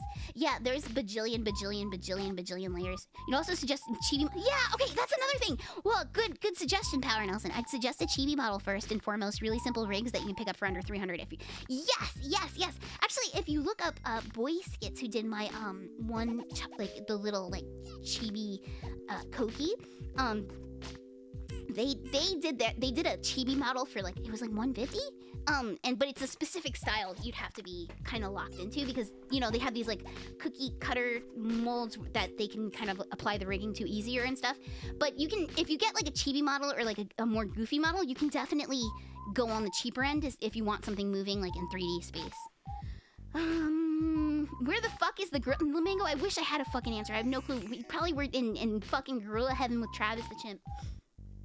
Okay, let's see. Nurgle says, who would win in a fight, a gorilla or champion? We answered this last stream! I admit it, I was wrong. A gorilla would win in a fight with a chimpanzee. I'm wrong. Are you happy? Rituals, hi Rituals. Is your background a terrarium? And how often does the water get changed in your background, or is it natural setting with water consistently flowing through? So my background, Sharon Dance did for me. Oh, I love it. Look at this. Oh, it's so nice. I love it. And look how clean the water is. You know, I gotta change my own tank water. I'm not gonna have someone else do it. That's fucking creepy. Imagine if like I was like, Dad, change my tank. It'd be like me asking my dad to change my diaper. I change my own water. I do weekly tank changes and I have to put all the water in. Have you ever tried to breathe underwater when you didn't like treat the tap water? It gets hard to breathe. But this is my terrarium. The parts in the background actually move out, and I can switch them out. And you will see different variations of this in the future. Hello. Oh, I'm sorry. I thought you were saying hi to me, and then I realized you're saying hi to Remy. Do I poop in my own tank? No, I use the toilet like a regular person. You know, prolong the water. Why would you ask me that? What kind of a weird question? Do you poop in your own tank? I don't know. Do you poop in your own bed? Optimus, Eric? Do you poop in your own? Do you poop in your Honda Civic? Is that what you do? Do you poop in your Honda Civic? I don't think you do. You do, Nurgle? You poop in your bed? Okay. Corvus the Greedy asks, is it better to make my own layout or buy commission it? Depends. It's if you want to start off just to get starting out, jump right in there. There's also a lot of free assets. If you look at the tag on Twitter, #free VTuber assets, you'll find everything from layouts to alerts to assets that you can pin on yourself to all sorts of crazy stuff. There might even be free models. There's even like Muppet models that you can edit yourself, and South Park models you can edit yourself, and all sorts of shit that you can do. But if you look at #free VTuber assets on Twitter, you can find all sorts of like assets. So if you're looking for a layout or something like that, you could probably find it there. I even seen like schedule layouts there. That's a cheap way to do it. But if you're an artist, you can do it yourself. Absolutely, there's nothing wrong with doing it yourself. Not a big deal at all. Vera says, any tips when looking for a rigger? Look at what you want, honestly, and what your budget is. Like, don't break the bank. Don't do that to yourself. But look at your budget, and I stalked several, and catching them open is also like a whole other story. So you might wind up settling on somebody else. But stalk until they're ready, because like these queues right now are insane. You know, up to 6 months sometimes, and basically with me, I look at their rigs, and if I'm impressed by it, where I'm like, damn, that's a really good rig, I'm like, I know that that's what I want to get then, you know? Yeah, like, I don't really have a tip. I would just make sure that they, you see them turning out Cooking work. that's cooking is your help since is your credit card so security number please and thank you.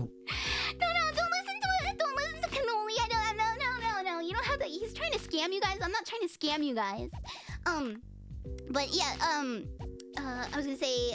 The rigor. I would make sure that they're pumping workout too, because you also want to make sure that they're working. You know, like that they're doing stuff. You know. How frog? I'm good today, Revival. Thank you. I'm gonna reject that one. Can you bounce a penny off of Rummy's bum? I wouldn't. Yeah, but I wouldn't want to. I would, the boss. I gotta respect the boss, and you should respect the boss too. Do you want to try? And you might catch some hands. I'm just saying. It was Rummy. It was good guess. Krabby says, should you prepare every facet of your model or get something that works? Just jump into it. Do not fuss about the details. You can worry about that stuff once you know you're sticking with it and you like it.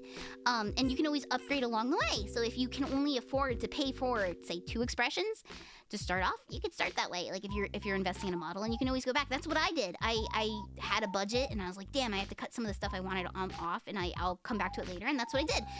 Once I did my subathon, I was able to add on a bunch of stuff I wanted originally.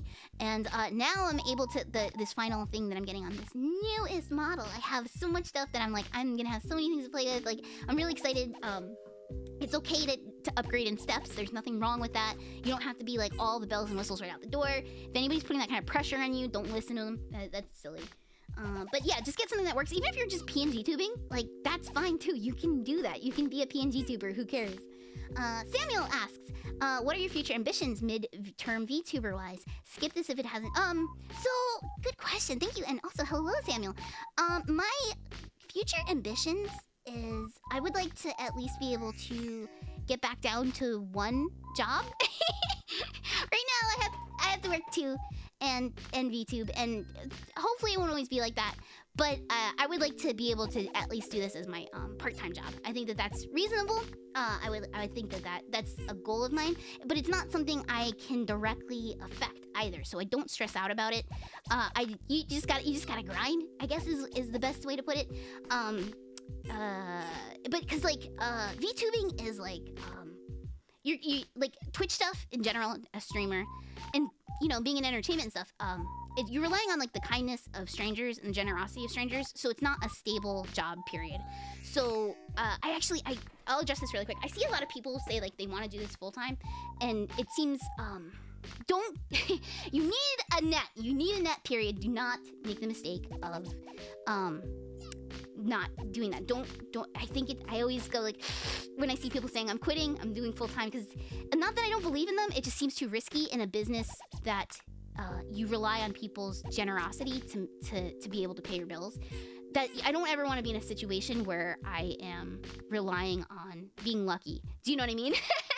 So until you're like pulling like huge numbers and you're getting sponsorships left and right and stuff like that, I don't think you should be worrying about it being a full-time job or a part-time job or anything like that. Just do it, and yeah, full-time means grind hell, exactly, and that's okay. It's just you gotta work on the natural growth and stuff like that. Exactly, you can't put all your eggs in one basket. It's always risky. Don't quit your job to do something full-time like this, where it's like you're relying on the generosity of strangers. It's not, it's hard to do. It's very hard to do.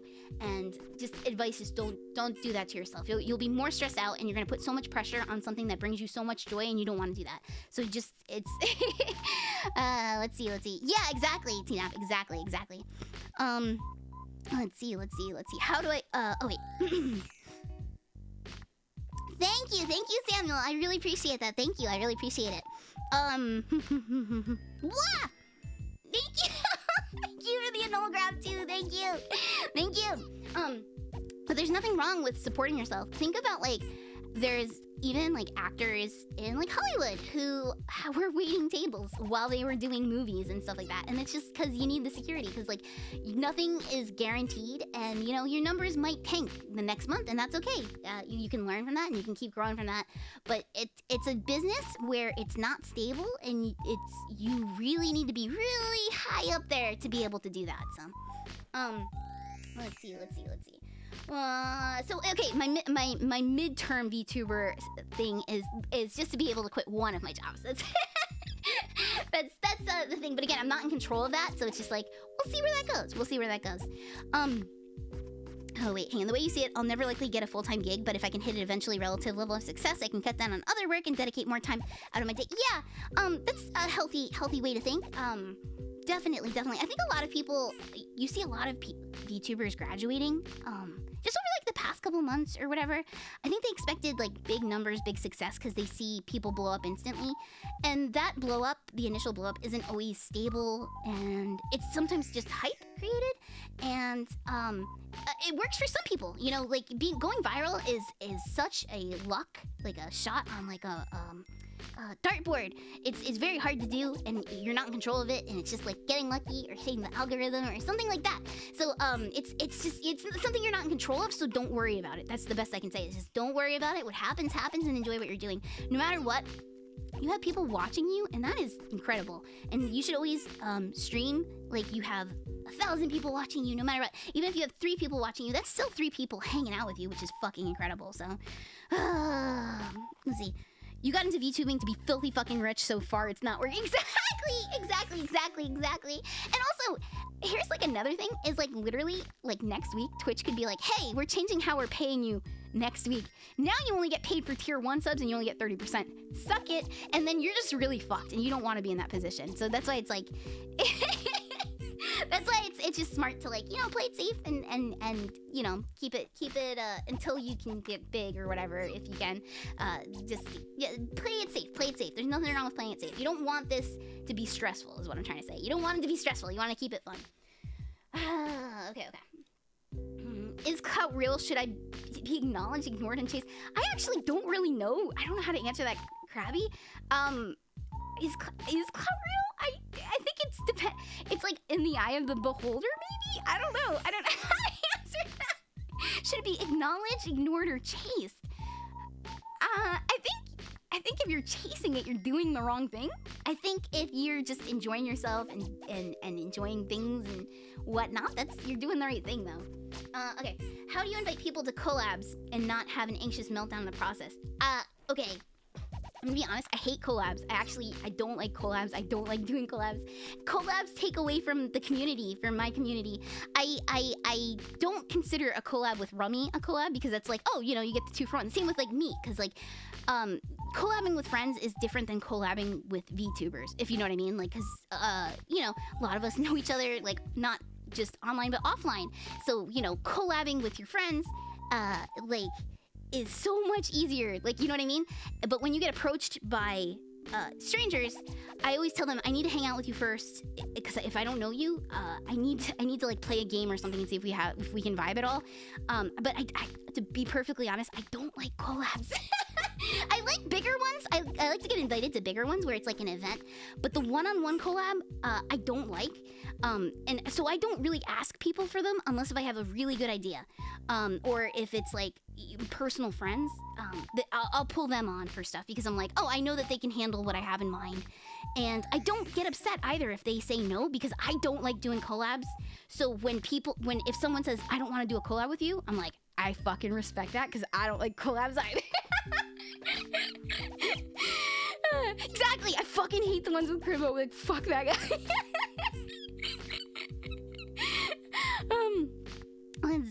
Let's see. Yeah, a collab needs chemistry to be successful. That's why it's really important to, like, not collab because you want clout or anything like that. You should collab because you're friends with somebody. You know what I mean? Like, you should definitely, or like if you do wanna, I think like if it's like interview collabs are cool because it's like you get interviewed, like you get to sit down with like Dr. Phil and he analyzes you or whatever. Like those are pretty cool. But in general, if I get asked for a collab, it's gotta be good. If I get asked for a collab, it's gotta be interesting. I don't want to play. I don't play games. Why would I want to play a game and feel awkward at the same time? So, period. If you're asking someone for a collab, make sure it's good.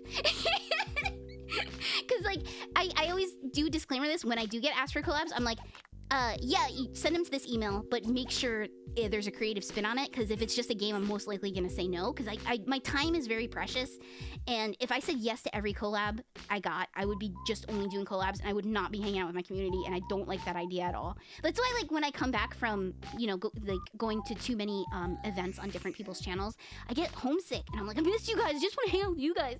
Like, it's just like, I don't like taking on a ton of collabs. But like I said, I like the big collabs where there's like a lot of people, because you hit a lot of bases that way.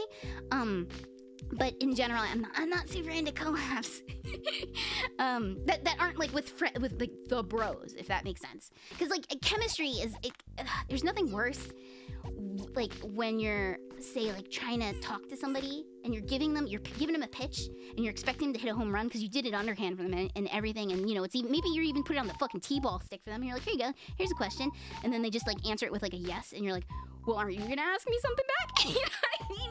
You have to, like, you don't know how people's chemistry is, or you don't know how well that they are able to work with you back and forth. So again, you need chemistry for it, and so I don't know. You should be, if you're asking people for collabs and you're getting nervous, make sure you're at least acquainted with them. And then if you are asking for collabs and you're just a nervous wreck, just understand maybe it's not even personal. Maybe they're just like me, where I just fucking hate collabs. You know, like it shouldn't even be taken personal. Never take it as like a personal snub against you. Like, it really shouldn't be taken as a snub, because like there's a bajillion reasons. It could be that they're like, oh dude, I can only stream like 3 times that week and I only want to stream with my community. Like, there's a million reasons. Don't take it personally. So try not to like get nervous about it. Like that would probably be my advice about the nervous thing.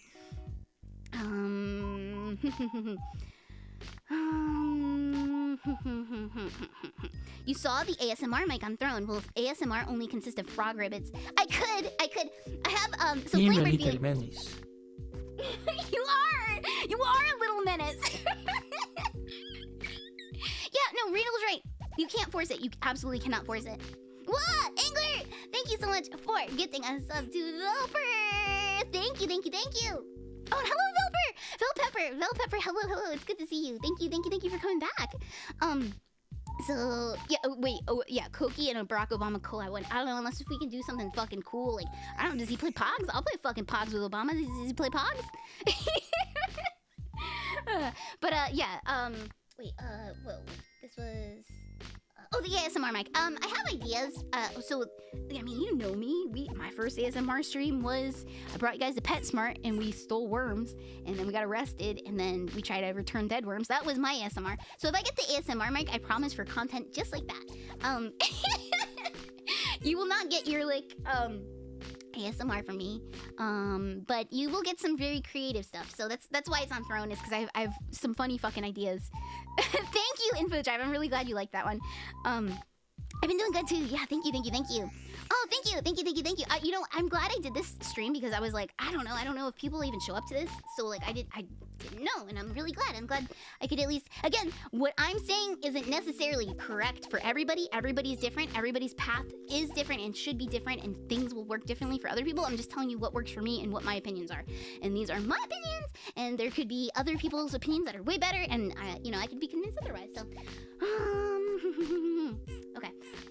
Let's see. Andre says, I don't know if anyone asked this, but how do you deal with hate, if I get any? Oh, no one asked that. You know, I come from a work background where you get a lot of it and you just learn to ignore it. You just I guess I could say this.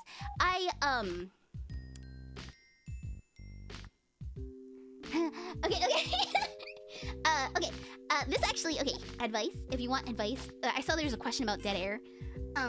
You need to take improv classes. I'm gonna be honest with you. Take improv classes, period. I have extensive training in improv. Extensive. You need to take improv. Improv will help you. And you will get heckled, and you like to play with hecklers. You learn to like it. It's weird. Maybe it's I don't know. I think it's fun. I think it's fun when someone comes in the chat and they got something shitty to say. I love playing with that. I love playing with it. So I love bouncing off of that.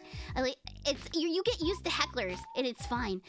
But yeah, I think that goes together, hand in hand with that, because when I did a lot of improv in the past, you get a lot of people that don't like you, but not just not constructive criticism. So you get a hard skin instantly because you're like, oh, I'm proud about what I did and I made people laugh. Because it's hard to feel bad about things when you're making people laugh. Oh no, look, I got a hater in the chat right now. Grr, Cookie makes me so mad. Don't say it if you're in gun. Oh no, I'm fine. But you get used to it, and that's fine. It's just people are miserable, and sometimes they want to take their day out on you. But that doesn't mean you can't have a little fun with it. You learn to like it, honestly. Like I not that I'm like, please heckle me. I just like I don't mind it when it happens because I'm used to it. You get a hard skin from doing it, so it's kind of like. It's hard to feel bad about anything when you are entertaining people and making people laugh, if that makes sense. And usually those hecklers are tourists and you will be here for your regulars. Exactly. Then some random douchebag who wants to say something about sniffing feet. Exactly. So I'm just saying, if you do want one of the most powerful tools you can have for, if you want one of the most powerful tools you can possibly have for VTubing, you need to take improv classes. You need them. And some people will naturally be very good at them, and some people are going to struggle with them, but they're going to give you a tool belt that is going to be very, very, very fucking helpful. And I plan to eventually do probably a stream workshop with you guys to teach you some things to get out of your head and how to bounce with people and how to whatever. It's just, I think that's also why I don't like collabs so much, is because I'm used to working with people who work on a very functional, like very high functional level, like when it comes like with bouncing and like passing the ball back and forth. So collabs can be a little bit frustrating when you don't have the chemistry because you don't want to have to pull all the weight. You know what I mean? That's just like a real talk moment. It's just I'm used to having the ball play like thrown back at me, if that makes sense. And so that's another thing. Yeah, no, I've gotten heckled plenty, Velpepper. It's like I said, you learn to like it, and you get like a tough skin in the process. So, let's see. Okay, if you come from a friend group that bants and roasts constantly, yeah, exactly. That's what makes roasts really successful. And like, I always hated it when you'd watch like one of those Comedy Central roasts and it'd be like, here's one on Justin Bieber. I'm like, he's not friends with any of these people. This isn't gonna be funny. But when they do it to somebody who is like a part of like their circle, oh god, is it fucking hilarious. So you can just tell. That's like a good example of like where there's chemistry and there's no chemistry, and you'll see just like awkwardness. So okay. Now continuing on. But yeah, that's how I deal with hate, is just like, I'm used to it just from like years of experience and just having a thick skin. So it doesn't bother me, and it's definitely, improv will definitely help with that. And you should definitely look into that. Hey chat, talpist his lily pad last night. You can't say that! He's not here to, he's not defending himself right now. He's quiet. You can't just talk shit on him while he's quiet. Anyway. This stream is inspiring you to go do. I'm glad, dude. Neural, I'm so happy. And like, if you guys ever need advice, you can hit me up in Discord. I just made a subscriber only channel, so that's especially where you can like really flag me down and we can talk about whatever. There's nothing off topic in there, by the way, in the subscriber only channel. So actually, can one of my mods shout out the Discord? You can get my go live alerts when I go live and whatnot. So, but I'm happy to give advice and share whatever you guys need to know. Like, I'm happy to share stuff. Like, nothing's worse than when you're being like gatekeep from stuff, and I'm like, why do people do that? Like, I don't have to worry about people. I guess they worry about people encroaching sometimes, or like figuring out yourself. And I'm like, there's so many people out there. There's an audience for everybody. You don't have to do that. So, thank you for shouting out the Discord. Hello, Amriv. Welcome. Okay. Let's see. Okay, how would you advise approaching people for collabs, especially in the event tech problems where you can't confidently host it yourself? Asking for a friend. So, Mr. Hardgrind, again, I don't like to do collabs unless if I know I have chemistry with the person. Like, if they're like a bro, I'm 9 out of 10 times, if I'm not busy, I'm like, yeah, let's fucking do it. Like Rummy, Meat, Peony told me, like, I'm gonna be like, yeah, let's fucking go. I'm happy to work with my friends. But when it comes to like outsiders, it's a little bit harder because I want to prioritize the chats getting a good experience, and it's hard when you don't have chemistry with the person, because then you're focusing on that, and then you get in your head, and then you're worried, and just it gets awkward. So again, I would try to buddy up with people you're very close with, and approach people that way. And then again, if you want to go for more ambitious collabs, like have something creative. I can name I can't name how many times someone has approached me for a collab. They're like, I want to collab with you. I'm like, what do you want to do? And they're like, I don't have any ideas. I'm like, well, then I don't want to collab with you. You got to tell me what you want to do so I can say yes or no. Like, give me an idea of what you want to do, and maybe we'll do it. Like, if do you want to do a Judge Judy thing? Because fuck yeah, I'll do a Judge Judy skit with you. Let's fucking go. Do I want to play Fortnite with you? No. You know what I mean? Like, just come if you want to do collabs, make sure you have an idea in mind, and like with a set time and stuff like that to approach your people. And I think like the more creative, you'll have more luck, honestly, because not everyone likes to play games. So and again, this is my advice, my personal advice, different for other people. There's gonna be people out there, gamers, who are like hurting for friends to play with, and that's okay. You can do that. You can totally do that. This is just my experience, because there's all sorts of different types of streamers. There's streamers that can marathon. There's streamers that like to play a bunch of little games. There's streamers that like to do just chatting. There's ASMR. There's just cooking people. There's handcraft streams. There's a bajillion things you can do. The thing I like to do the most is interact with you guys. So when I get taken out of that element, I get more uncomfortable with that type of stream. So you got to know who you're approaching too. So like, if you want to collab with someone who does a certain type of stream, you might want to be like, hey, could you teach me how to do a hand cam stream, like how to knit something? Or you could be like, can you teach me how to play like Yu-Gi-Oh or something, because you play a lot of Yu-Gi-Oh. You should definitely approach with something in mind, and not just be like, I want to collab with you, what do you want to do? And it's like, that's a lot of pressure on the person you just asked that doesn't really know you. So okay. Next up, do I ever watch old streams for... Yes, actually, Starkiller, that is like one of the best things you can do. You're gonna be your own best and worst critic, because you're gonna analyze yourself and realize how many fucking weird stuff you've done, make notes, and you're gonna get better from it. I actually advise you to please look at what you're doing. Please go back and watch what you're doing and figure out what's working and what's not working. Let's see. You just let them pile up until it takes days to respond. Oh, okay, I see. That's a question to that. Cookie doesn't even want to play Fortnite. I didn't say that. Let's see. Wait,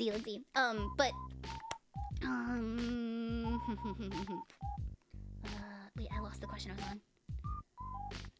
Brain fart. Oh no, ADD kicked in. I forgot what I was talking about.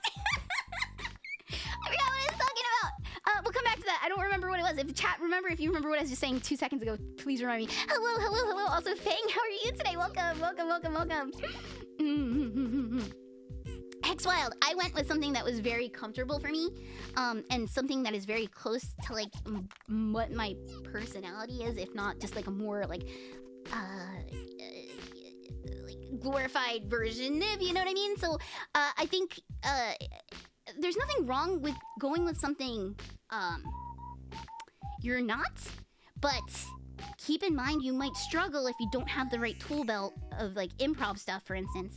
You're gonna struggle if you're trying to be something you're not a lot more, and I think it's better to be genuine and work in your genuine personality traits into your character, so that when you do drop character, your chat can't tell. Do you know what I mean? So that's what I suggest. Do I still have ranch dressing soda after? Yes, I do, actually. Dear Hill, it's in the back of my tongue, and it's just disgusting, and the White Claw didn't work, and I'm gonna need to do something else. I hate it. Okay. So Hyrold says, so I've done cam streams, and I only slowly started taking the cam off so I can transition. I don't have a model, but I have a sprite that may my actual PNG is being finished. Any advice on what would help with labeling streams as VTuber or PNG? Yeah, no, just go with it. Just use the VTuber tag. Jump right in there. There's not a PNG VTuber tag. Jump right the fuck in and be if you have a sprite that is working for you right now, jump right in. There's no better time. Like I said, I want you guys, before you jump in and spend all the money, see if you like it first. And if you like it, and like you said, you've done a couple of cam streams before, and it seems like you like it. And if you want to just keep going with it, I would say just jump right in and just mix in with the VTubers. There's all sorts of VTubers. There's tons and tons and tons of different kinds. So like, just because you're not fitting a specific mold, don't feel like you're not a part of it. You can be a PNG tuber. Like, it's not even a When big deal. Cookie calls us little bastards, we can't even tell if she's in character or not. Cookie Snicker. I say it out of love. Okay. Ibrail says your character will grow with you too, though it's so much easier to be yourself. Exactly, just be yourself. Because no matter what, you want to, someone was worried about being ingenuine. You'll be genuine if you're being yourself, and it doesn't matter. You can have bad traits, and people are still gonna like you. It's better for you to be genuine than to pretend to be something you are not. It's better to be passionate about the things you're passionate about instead of things that you aren't.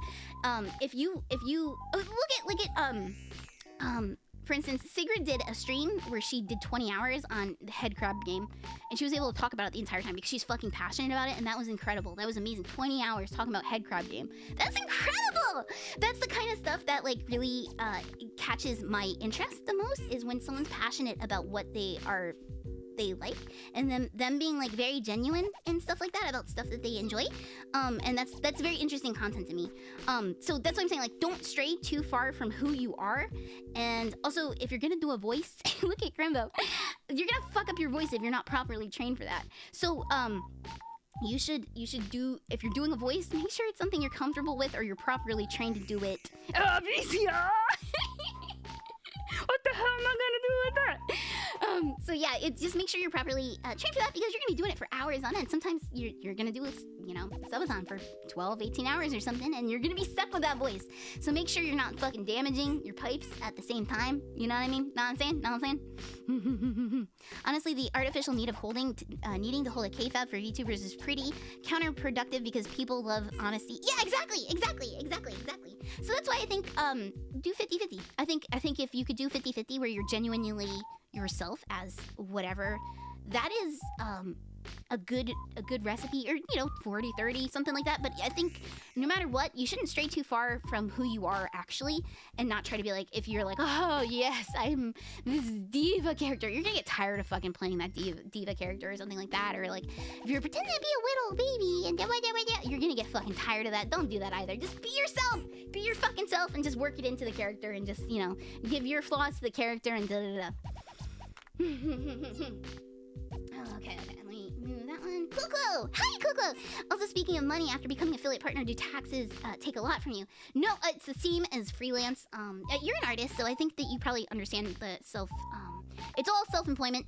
What's kind of cool is the way that Twitch breaks it down is they separate your bits from your sub money, and there's like different rates you pay on one of them or something. I don't know, my tax guy was explaining it to me, but I didn't really understand. I don't speak money. But yeah, it's the same, that you're filling out the same paperwork. It doesn't get any more complicated. You should be filling out your self-employment stuff no matter what.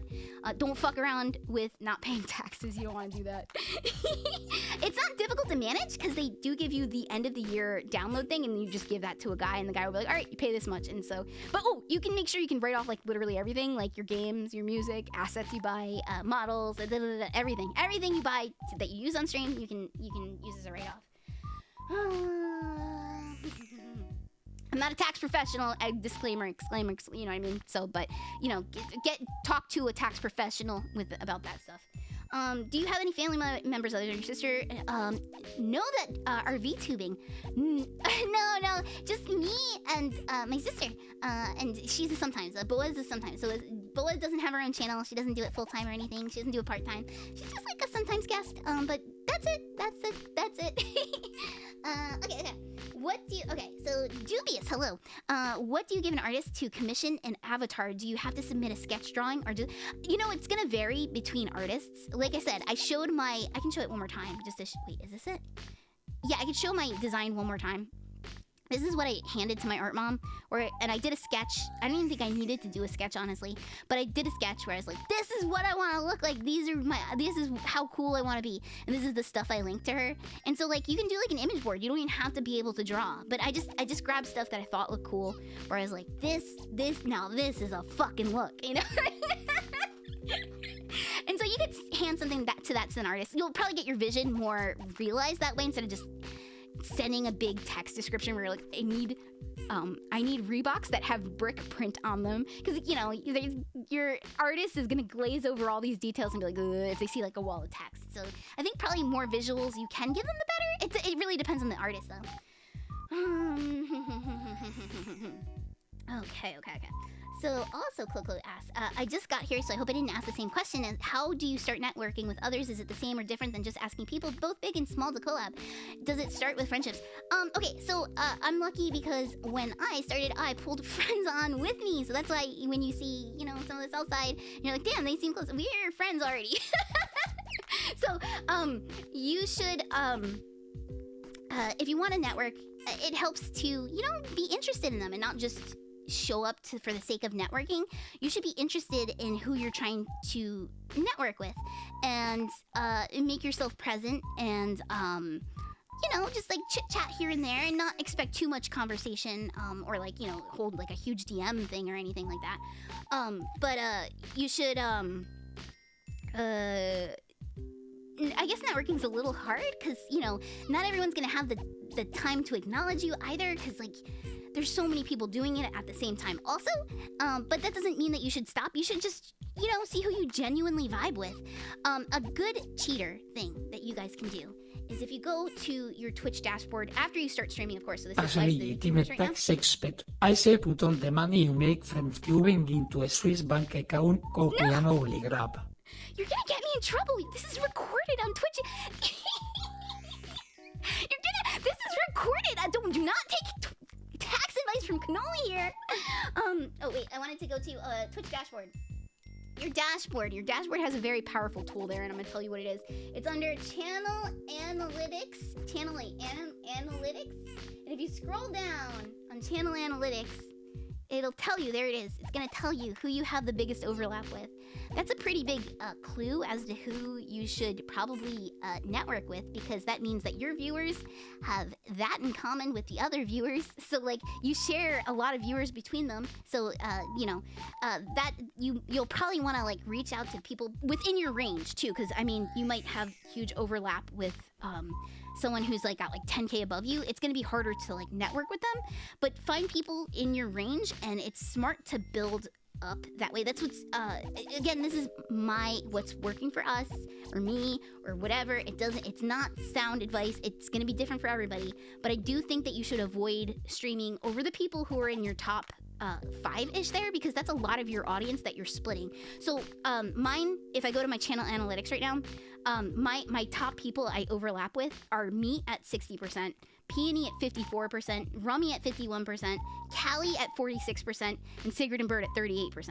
That's a lot of overlap of our communities, so when I can, I avoid streaming over them. I think that is because my viewers are their viewers too, and I don't want to make them choose. And so I try to avoid going over them. So that's a good way to network, is kind of approach and be like, oh dude, we share like a lot of community with this, like within your range or whatever. And so that's probably a pretty good thing, but I would avoid in general to overlap with people in your top 5 at least, because like look at me and Meat, we overlap 60% of our audience, which is crazy. That's a big overlap. But I'm also there to watch Meat streams too, you know what I mean? So I think in general, just keeping these numbers in mind on your dashboard as to who you should network with is smart, and then also who you should also avoid going over at the same time. So I mean, Rena draws, that's something else you could do too. I personally have, my brain can't split a stream. I have trouble splitting it, so I can't. But that I try not to watch 2 at the same time. Thank you, Spooky. I'm glad. So I try to avoid people I overlap with in general, and I try to network with the people that are in my range, period, that are in the same amount of viewership and in the same how many followers and stuff, just because like there's gonna be layers to that, you know what I mean? Okay. On to next. Okay. Okay. Nurgle, I'm gonna reject it. We're out of time because Rummy's about to start, or she is starting, so I'm gonna go through this really quick. We're gonna go through these last few. There's only a couple left. So don't submit anymore. I'm gonna pause the redeems on this one. And we're just gonna speed run these as we go to Rummy. I'm gonna reject any that are not on topic, and thank you for them. They're very funny, but I'm gonna reject them. Okay, so Angler asks, how do I fill dead air? So here's the thing. Improv classes, again. Improv is gonna teach you what to bounce off of even when you're talking to yourself for hours on end. And filling the dead air is very important because even when you have nobody watching you at all, you'll occasionally have someone who peeks in there like, what is this channel about?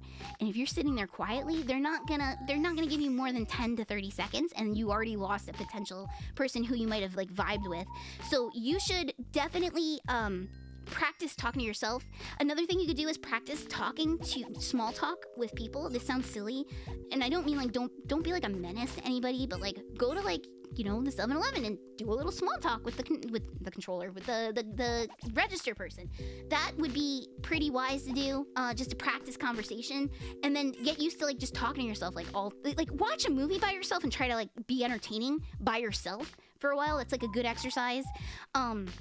But again, improv is gonna give you a tool belt that is, you can always be like, oh, this isn't working, let me grab this tool. And you need to keep that in, like, I cannot stress enough how important improv is. If you're trying to entertain people for hours on end, improv will give you endless amounts of things you can talk about forever. So just, I really suggest, I really suggest, if you can take improv classes, it will do you wonders, and it will make you a more confident person in general in life. It'll give you stuff to talk about, it'll give you stuff to comment on. It's so important to take improv, because streaming, whether you like it or not, is an entertainment industry. And sure, some people are in it to like make friends and stuff like that, but in general, you have people who come and show up to your streams every day, and they're the number one thing that matters the most is the people who show up and watch you, because they're the fucking real ones, and they're amazing. My cookie nuts are amazing, and so you want to keep them entertained the entire time. So like the best thing you can do is to keep them entertained, and the best thing you do is take improv classes. I can't stress it enough. Take your fucking improv classes. Good, 8th place. That's amazing. That is amazing. Yeah, and like, has it done anything for you? Like, because like, you know, become more confident, or you're able to talk about like legit anything. Like, you could. I don't know. I think improv is just such a powerful tool, and a lot of people just don't take advantage of that. So I think you should definitely, if you have the chance, please do yourself that favor. It will help not only you, but it'll make you, like, your chat will have so much to talk about. Okay, next question. Okay. I don't fully understand that. I'm somewhat new to VTubers. What does graduating mean? So that's like, I don't know, like, it's a thing that's like a thing done in Japan. Like when an idol graduates, that means that they're retiring from the entertainment industry. I guess it started applying to also VTubers, where they're like, I'm not doing streams anymore, I'm retiring, the character's retired. So that's what like a graduation is. And then it kind of carried over here, even though we don't really have that culture here in the US. But that's a thing that kind of carried over from Vtubing, which is, you know, because I mean, Vtubing, you know, originated from like Japan and stuff like that. And also yourself. Ha, amore. You're right, though. You're right. So graduating just means that they're done. You know, if I guess they do graduation ceremonies and stuff like that, but it just means that they're like retired, I guess, is the best way to put it. It's a cute way of saying I'm retiring. Okay. Next up. Spooky says, I stream full time because disabilities make working a regular job very difficult. Outside of trying to get lucky with a banger tweet or being blessed by the algorithm, what are other ways of putting yourself out there? How do you do it without overselling yourself and raising expectations? How do you do it without raising your Okay, so secret, I fucking blow at I don't know what to put on Twitter. I don't know what to put on Twitter. I need to learn that skill myself.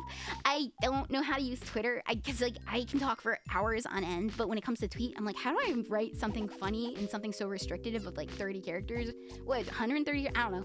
How do you do it? I don't fucking know. I guess putting yourself out there is just doing the grind and keep doing interesting stuff and things that you think are fun, and being not only things you're passionate about, like, because you'll find other people, like, not pretend, but like, say that you're super into Donkey Kong Country, and you're like, yo, we're doing fucking Donkey Kong Country all week, we're gonna watch a Donkey Kong Country cartoon, we're gonna play 1, 2, 3, and then fucking Diddy's Air Ride, or where the fuck that game is, and we're just like, we're gonna fucking Donkey Kong, we're gonna make a fucking Donkey Kong cake, and like, if you're fucking passionate about it, dude, all the Donkey Kong fans are gonna come out of the fucking woodwork, and they're gonna be there, because they're like, yo, this person's passionate about Donkey Kong as much as we are, so you should definitely cater to like the things you're passionate about. Yeah, Meet Silly Saturday is perfect. Exactly.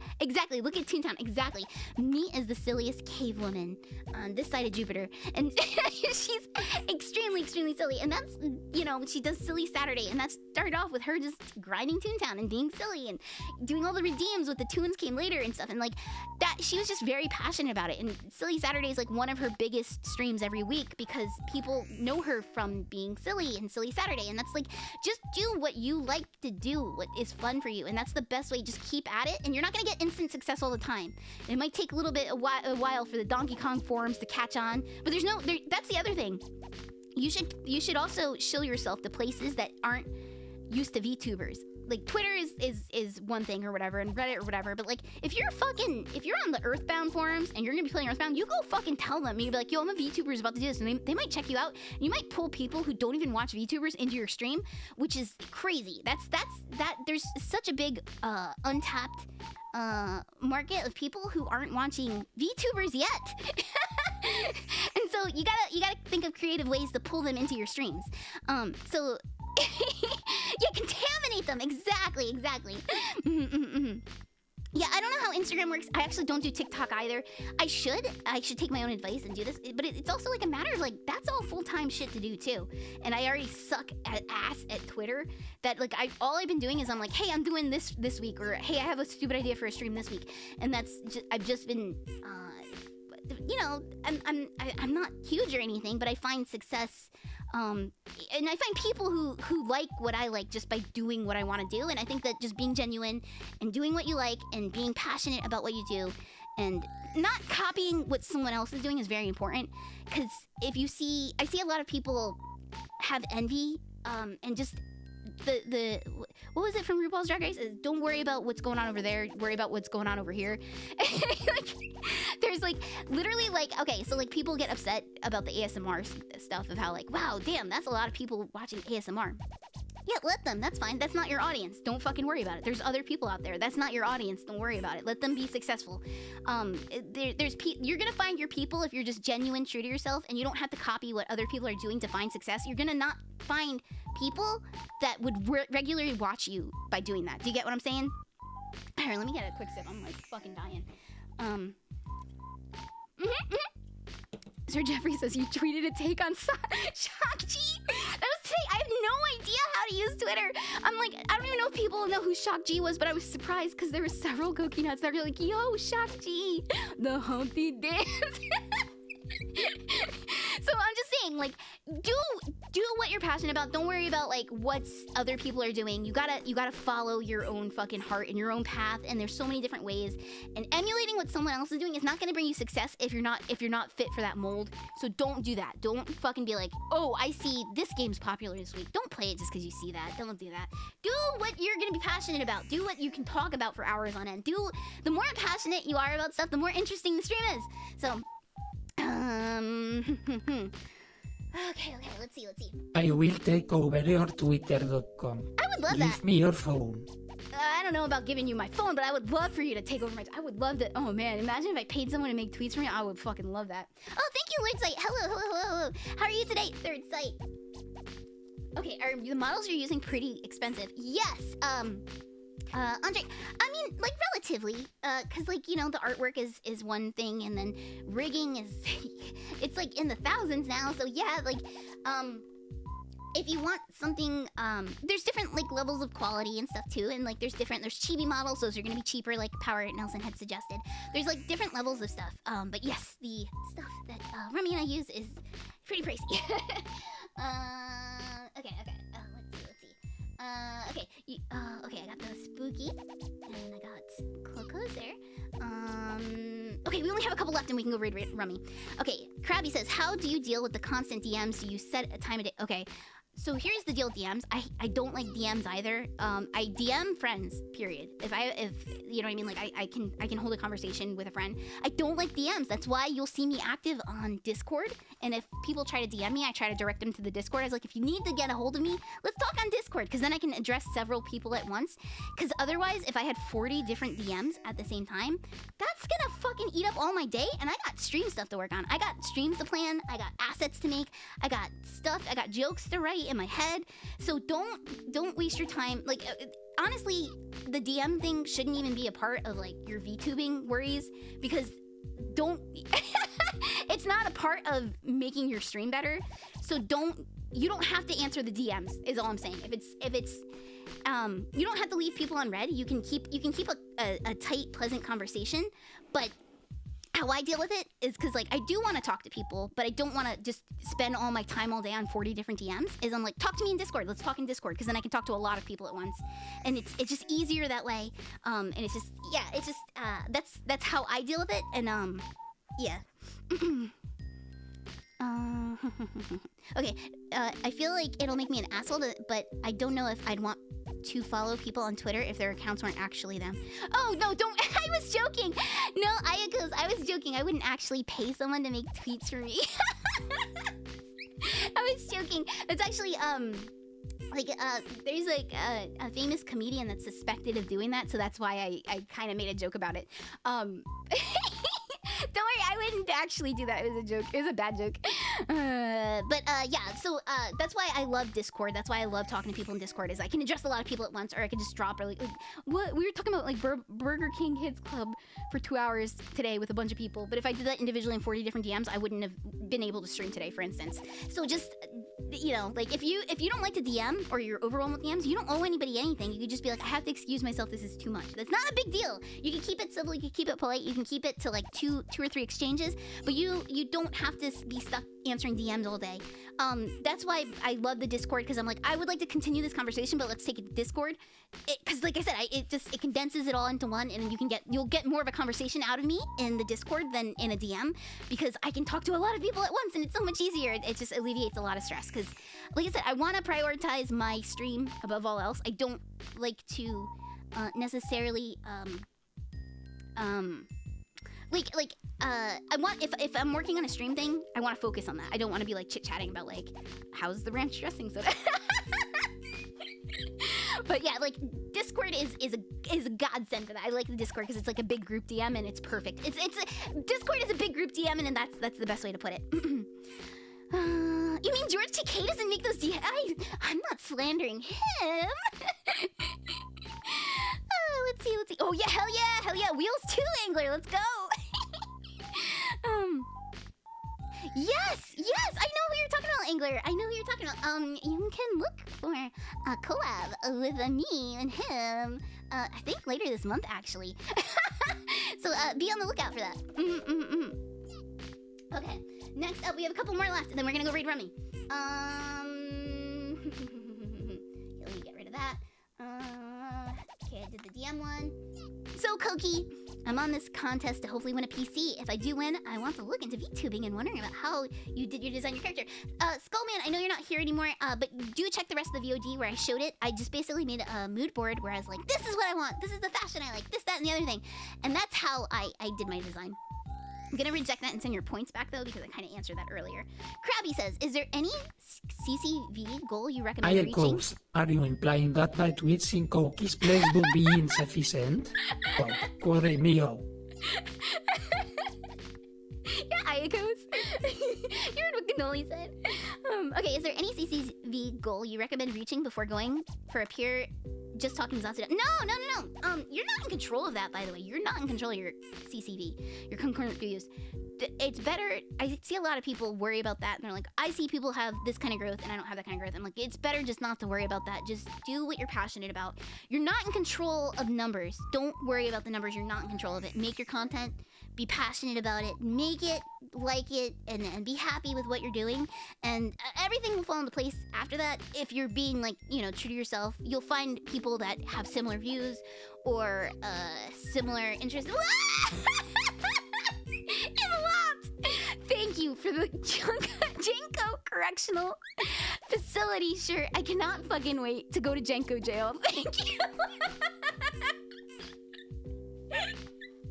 It's a lot. Thank you for Junko jail. That was like the stupidest thing we found on that website the other day. So thank you, thank you, thank you. I cannot wait to wear that with pride. My first, not pair of Jinkos, but my first Jenko item in years, in years, in years. You still own one? Oh, Ocha, nice, nice. Yeah, goldfish drip when? Maybe I'll ask that from my art mom next. I'll be like, yo, art mom, I'm getting Jenkos this next month. Oh, Skull Man's here, good. So, yeah, I previously said that I made like an image board. I can show it one more time before we go ready to run me. It's right here. I just put together outfits and accessories and stuff like that. You can see how well it translated too. A lot of it translated extremely well. And I did a quick little doodle of what I wanted to do. And look, I even got like the little middle finger too. Like she gave me my little middle finger and my cricket dangs and stuff. And so that's what I turned in when I was like, this is my vision. And then yeah. that's how I put together a design, and I just did what I liked, and I did something that I was like, this is my personality, period. This is my personality, and this is just a mold that fits it. This is what I thought I had the most in common with, and that's how I slapped it all together. Wait, they're still selling them on... Yeah, no, Ocha, we went on the website like literally last stream, and that's how I saw the Jenko Correctional Facility shirt. And I laughed because I was like, what is that, Jenko jail? I'm gonna go to the correctional facility and wear fucking a Jenko fucking, what are they called, jumpsuit? So thank you again in the lot. That thing made me laugh so much. I cannot wait to wear that. You might be going for a second demon guarded angel cut. Nice. And like I said, it's important. K-Fab's good. It's very good. But it's important to also be yourself. So don't choose something that is too far off your personality, so that when you do drop character a little bit, they're not gonna be able to tell. You should keep your character. You should apply your own personality, your own likes, and your own interests, so it's more genuine that way. And you should apply it to yourself, and work in K-Fab when you can. Okay, we have like a few more. Hey, Armsaws, I just saw you here too. You have those jalapeno popping goldfish cracker Jenkos. Yeah, check the back pocket. You know what's in there? Goldfish. Yeah, baby girl, there's goldfish in there. Okay, let me reject this one. Okay. How did I meet Rummy IRL? Via Art Mom. Art Mom was our common friend in common, and that's all I can say. Art Mom. Okay. And okay. So to answer Krabby's, just jump right into it. You'll get used to it the more you do it. I don't think there's any reason you should wait for a certain number. And just pick things that your topics you're passionate about, or just if there's somebody you like to chat it up with in chat, that's good too. I don't think you should wait for any kind of concurrent views, because like I said, numbers you're not in control of it. You're not in control of how many people show up to your stream. You're not in control if the algorithms treating you nice that day. You're not in control if you get raids that day. You're not in control if people are streaming at the same time as you. You're not in control of anything, so don't worry about numbers. Get the numbers out of your head. Numbers are not anything you should worry about, period. Just do what you're doing, and then just hopefully you keep doing it enough that you find the people that will like your content. Thank you, Hugh! Thank you! Well, I love you, Cookie. I promise to draw you. Hugh, I still love the one that you did of me, like, on that board. Like, so good. It was like with a bunch of VTubers. I loved it. Thank you, Hugh. Thank you. Yeah, numbers are an illusion. Hello, Alistair, by the way. Welcome. But yeah, don't worry about numbers. Okay, so we finished all the questions. I made a little notepad of things I wanted to address, and we're gonna go through this really, really quick, because I want to make sure I hit everything. Okay, hit that. I said to watch your clips back. I want you to watch your clips back. Watch your clips, critique yourself, figure out what you're doing wrong, figure out where you had dead air, figure out things you could have said.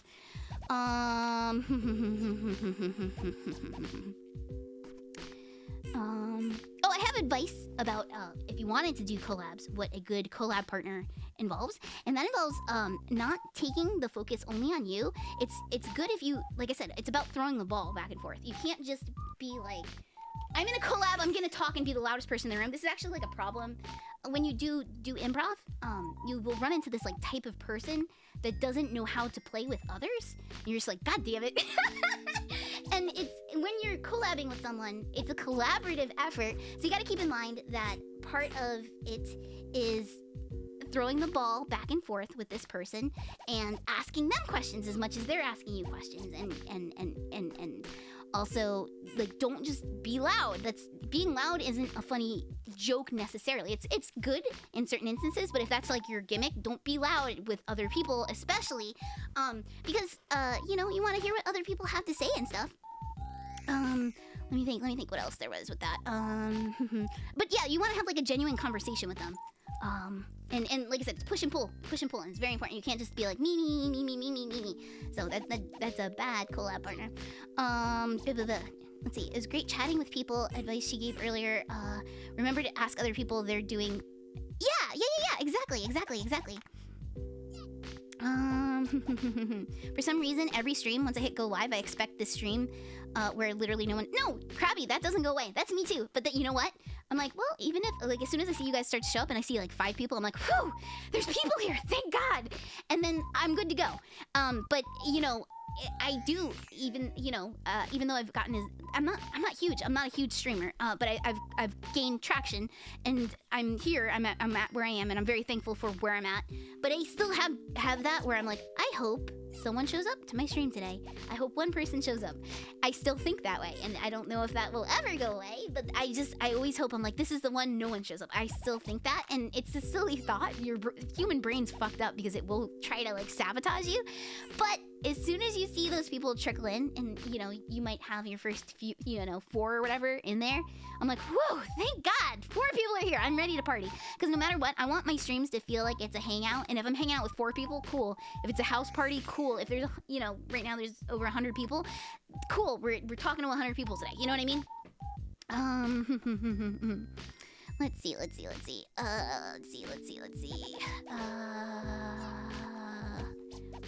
Where else? I did talk about the overlap. Okay, I talked about microphones. Okay, talked about that. Here's another one. Here's something I didn't get a chance to address. Don't be like, okay, period. Like, okay, it might work for some people, but this is what I watch. Don't be fucking negative. Don't be fucking negative. Basically, what in the law? Thank you for gifting a sub to Congo. Woo! Thank you. Hi, Congo. How are you tonight? Welcome. It's good to see you. Thank you so much for doing that stream earlier today. I was glad I was able to catch some of it. So I was saying, where was this? This was Oh, don't be negative. People come to watch you because you know, they want to unwind from their day. They don't come here to hear you you know, shit on other people or be negative or just be like upset about something. If it's like a part of a bit where you're like making fun of something, that's entirely different than being mad about somebody else or being mopey about like, I don't know how my numbers are, you know, like aren't doing well. They don't want to hear about that. They want to be happy with you. And the people coming to your streams it's important that you put entertainment first above all else, and just don't bring a negative, if you're in a bad mood, cancel your stream. And then there's nothing wrong with that, because people are showing up and you don't want to have them in a bad mood because you're in a bad mood, period. So because you know, like, bad moods kind of, they're contagious in a way. So don't stream when you're in a bad mood, you know what I mean? And yeah, it's definitely, like, you don't have to be positive all the time or whatever. You can have like real talks and stuff like that, but I think that if you're just like, you should generally keep it pretty lighthearted and not bring shit into the stream with you. Because, like I said, you have these people here, and like entertaining them is like the #1 thing. And that's why also this has to do also with troubleshooting. And you'll see, actually, if you go check my tweet that I made today, where I was like, I said, we're gonna do this today. And I was like, but if the VTubers are too pussy to show up, I have a backup plan. Every stream I do has a backup plan in case something goes wrong. And that's something you should be prepared for, because I basically have a general, like, unspoken rule where if something doesn't work within the first 3 minutes, like if I'm troubleshooting, I'm like, fuck it. Man just wants to keep their boots off at the end of the working day. Crack open a cold one and watch SOUTHSIDE. Exactly. They just want to come in and unwind and chill. They want to have a good time, and that's what I want. That's the kind of mood that, you know, I try to set. Hello, Slocking. Yes, I'm half Puerto Rican. I am 50% Puerto Rican. Yes. Good guess. I mean, not that it's guess. It's the name. It's the name, right? Hello, Kari. Yep, you're right. Your bad mood transfers if your content shows. Exactly.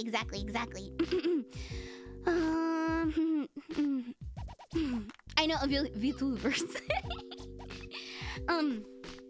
What was I saying? Don't be negative, and then God, I was on a different thought with that. I forgot already. Again, the ADD kicked in. I forgot what I was saying 2 seconds ago. Anyway, 3 minutes. Thank you. Oh my gosh, thank you, Krabby. Yeah, so if I'm troubleshooting something, if my bot isn't working, I give it like 2-3 minutes, and if it's not working within that 2-3 minutes, I go, fuck it, we're going with plan B. Like if a game's not working, I go, fuck it, we're going with plan B. I'm not gonna have you guys sit there while I get my shit together for 15-20 minutes. I don't like doing that. That makes me feel bad. It makes me feel like shit, and I'm here to entertain you guys, so I always have a plan B. So I have, in case if something doesn't work, I have a backup plan, and I usually have a backup plan to that backup plan too, just in case if that doesn't work. And that's why I made that tweet today where I was like, we're gonna do this, but if no VTubers show up and I don't get questions, we're doing this instead. I always have a backup plan because I don't want to waste your time because it's precious. There's other streamers out there that you guys could be watching, and that's totally cool and totally fine. But I understand your time is precious, and my time's precious, and I want us to have a good time the entire time. So that's why I'm always like, no, make sure everything's freaking working, and I'll give it 2 minutes of troubleshooting. If it doesn't work, we're moving on. Let's see. You're Puerto Rican, nice, and Russian. Whoa. You talk very fast. I talk very fast and have chaos. Thank you. I don't normally look like this, by the way. I'm in my frog form right now, so I'm very comfortable right now. I'm very comfy. Yeah, this is my frog model. Okay, let's see. I said that. Yeah, okay, just do streams that are fun for you. You don't have to be a variety streamer. You don't have to be a gamer. You don't have to play popular games. Just do what's fun for you. You gotta, like, you'll make good content if you're passionate about what you're doing, basically. Just keep going. Keep at it. Be passionate about it. Let's see. Okay, dead air. I said practice talking to strangers. I brought that up earlier. Don't make it awkward. And about the lurkers. Okay, good. I think I hit most of my talking points, I believe. Yeah, don't emulate other people, because like other people. Oh yeah, okay, here we go. Here's the last and final talking point. Do not emulate other people. You gotta look at yourself and realize what you as a person excel at, because you can't if you're not good at a certain thing. If you're not good at something, I'm trying to think of something. If you're not good at cracking jokes, even, you don't have to be a cracking joke VTuber. You can be a comfy VTuber. If you have, like lower energy and stuff like that, that's okay. You have an audience out there that would be good for you, and that's okay. You don't have to be something you're not. It's very important to be genuine and polish what you're genuine at versus trying to fit a mold that you're not, because you're gonna have a miserable time. And the other thing is never compare yourself to what somebody else has, ever, period, the end. No questions about it. Don't be like, so-and-so gets this many views when they do this kind of stream, how come I don't? Don't do that to yourself. You're not in control of your numbers, don't do that. And also, like, there's a million different reasons why things are working for somebody and why it's not working for you. It could be that, algorithm that day. It could be you're up against someone who you're streaming against someone's Oshi. There's a million different reasons that, like, someone's not going to show up to your stream for the day, and that's okay. And you can't expect to be able to predict things. That's why I'm saying, no matter what, if you have 3 people that you're streaming to, or if you have 100 people, or however many, you have to always make sure you're doing the best you can, and just have a good time no matter what. And if you're not having a good time, there's nothing wrong with, like, being like, okay, I'm pulling out. I'm in a bad mood. It's better to leave than to force something. Period. Okay. Any last minute questions that I did not address? But I want to just really stress, do not try to fit the mold someone else is doing, because you're going to excel at something else. You don't have the same kind of background as everybody else, and it's not going to work for you the same way it worked for somebody else. So no matter what, find what you excel at, and that's what you polish. So, and not saying you can't get better at stuff, but don't expect the same kind of success as other people that are doing the same thing as you or something, because there's a million different reasons, and your human brain cannot comprehend or fix it. So just, the best you can do is do it until it works. So just, keep at it. When do you engage lore? You just work it in when you can. It's literally like, oh, this is a great place to segue this in. Like, you know, if you bring up something, like you bring up Tina, I'll tell you about Tina on the spot. You know what I mean? Like, you can just work it in when you can work it in. Okay, there are boring people who get tons of views. You gotta find a way, you gotta find out why people are watching you. That's the hard part. Yeah, so Masumi's right. But it's not, even those boring people aren't boring. There's somebody for everybody. Like I said, there's different personality types. I'm personally annoying to a lot of people because I talk fast and I'm loud and you know, I'm kind of crude. I talk about like, you know, stupid stuff from childhood and just, I'm pretty immature overall with my jokes and stuff like that. And that's okay. I have an audience that is the same. I brought you down to my level. I bring it down to my level, motherfuckers. But that's you're gonna find an audience, and it's not gonna be the same audience that, you know, somebody else has, and that's okay. There's all sorts of different types of people who like all sorts of different types of things. That's the cool thing about being a human, is lots and lots and lots and lots of different passions and things like that. So, yeah, just find your audience and find out what you're good at and work on that. That's what I think. You enjoyed. I'm glad. Coogie has the special skill of being wrong 95% of the time. Look, I don't think it's that high. At least 75%. At least 75. Meltdowns are entertaining. like a Dr. Phil type meltdown where you're watching it and someone's just like the Bam Margera kind. Okay, so Kronkster, hello by the way. Kronkstifer, hello by the way. At the start of streaming, what do you do when the chat is slow? There's not. Okay, so here's the thing. Before stream, I'll write down 7 talking points, 7 to 10, and I'll be like, when it's slow, I'll look down on my paper and I'll be like, here we go. Here's something to talk about. I've got a bajillion things to talk about with you guys that I haven't even gotten to yet. I have stuff from all the way back from Easter that I've written on this piece of paper that I'm like, here's my talking points. If anything goes slow, I have this to reference. And it's like a cheat sheet, just because it's like sometimes like on the spot your brain will go blank because it's, you know, you're streaming, you're busy and stuff. But I have a little cheat sheet. I'm like, oh yeah, this talking point, this is something. It's just like, it's not like anything more than just like a couple words where I'm like, mention this thing. And I'll be like, oh yeah, I can get at least like 20-30 minutes of material out of that. So, hello 8 Lies, welcome. Do I practice diction? You talk fast, but you enunciate well. I'm from Jersey. Thank you. I mean, sometimes I do catch myself, like when I'm not paying attention, I'll be like, oh. But I'm from Jersey. I naturally talk fast in general, and I'm surprised because there's one viewer who comes in here and they don't speak.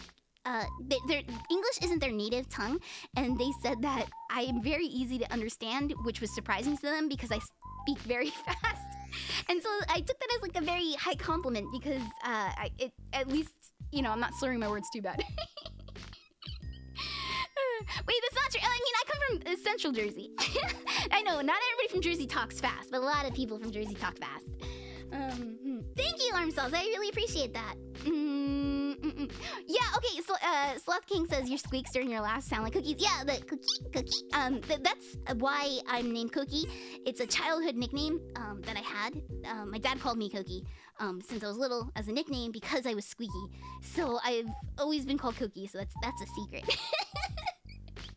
Okay, Cookie, this was an excellent I Q&A. am thankful for the stream. It is a because we are within a tank, making it a tank stream, which is appropriate for Frost. I'm full. Equal now. I'm glad. Thank you, Cannoli. So Sir Jeffrey says, Cookie, this was an excellent Q&A. I thought you did all this stuff effortlessly, but it's enlightening to know the amount of thought and prep. Thank you. Yeah, just I think really, again, the improv thing helps a lot. Gives you that toolkit. I can't rave and tell you guys enough. That will make you a very strong streamer. Is if you get good at improv. You gotta get good at improv, and that will you can get by on that. I believe that's what I think. I really thought about how fast you talk because you're really easy to understand and you choose your words immediately. Thank you. Yeah, sometimes I choose the wrong word though. You guys will catch me tripping up where I'm just, I think that's part of why I say the wrong word sometimes is because like my brain is going a mile a minute going, and that's why sometimes I say something that I didn't mean. like when I can't remember like a word or something, I'd be like, God, what's that fucking guy's name? Is it that, like, what did I say? Fart and Grinder for the guy. I called the Power Rangers bad guys Fart and Grinder the other day because I was speaking so fast and I couldn't remember their names, and I still can't remember their names right now, but they're Fart and Grinder. Okay, we're gonna go raid Rummy. We're gonna go raid Rummy finally. /raid/Rummy the boss. We're cutting into her time, but we're gonna go visit Rummy. Rummy is the boss. You guys know her well. Thank you guys so much for joining me for my impromptu gorilla this afternoon. I'm really flattered so many people turned up for an unscheduled stream, so thank you. Thank you. If you guys want another advice stream in the future, I would be happy to do another. I'll probably give it a break. Maybe next month or something. We'll space them out. I like to change up my content a lot. I like to do variety stuff because I get sick of doing the same thing over and over again. That's also why I'm like, oh, I'm not a gamer. But I like to switch up what I do. But I would be happy to give more advice. And if you need other advice, hit me up in Discord. In the Discord, !Discord. You can join our Discord. You can get go live alerts and know when I go live. And also, you can hang out with me and chit chat with me, and if you're a subscriber, you have access to a subscribe channel. We get a little goofier in that one, I think, but it just started, so you can get in on the ground floor on that one. But thank you guys, thank you. Oh, Yellow Moth, I'm so happy, and hello, by the way. Thank you, and no problem, Migu, no problem. Thank you, please, thank you. You guys, sorry I was like slightly out of character today, but I figured that was the best way to give you as much genuine information as possible, and I'll be happy to do it again in the future. Anyway, go have fun with Rummy. There's no raid message, just go have fun with the boss, alright? The boss. No problem, Marn Sauce. Thank you so much for joining. Bye. And also, bye, Krill. Bye.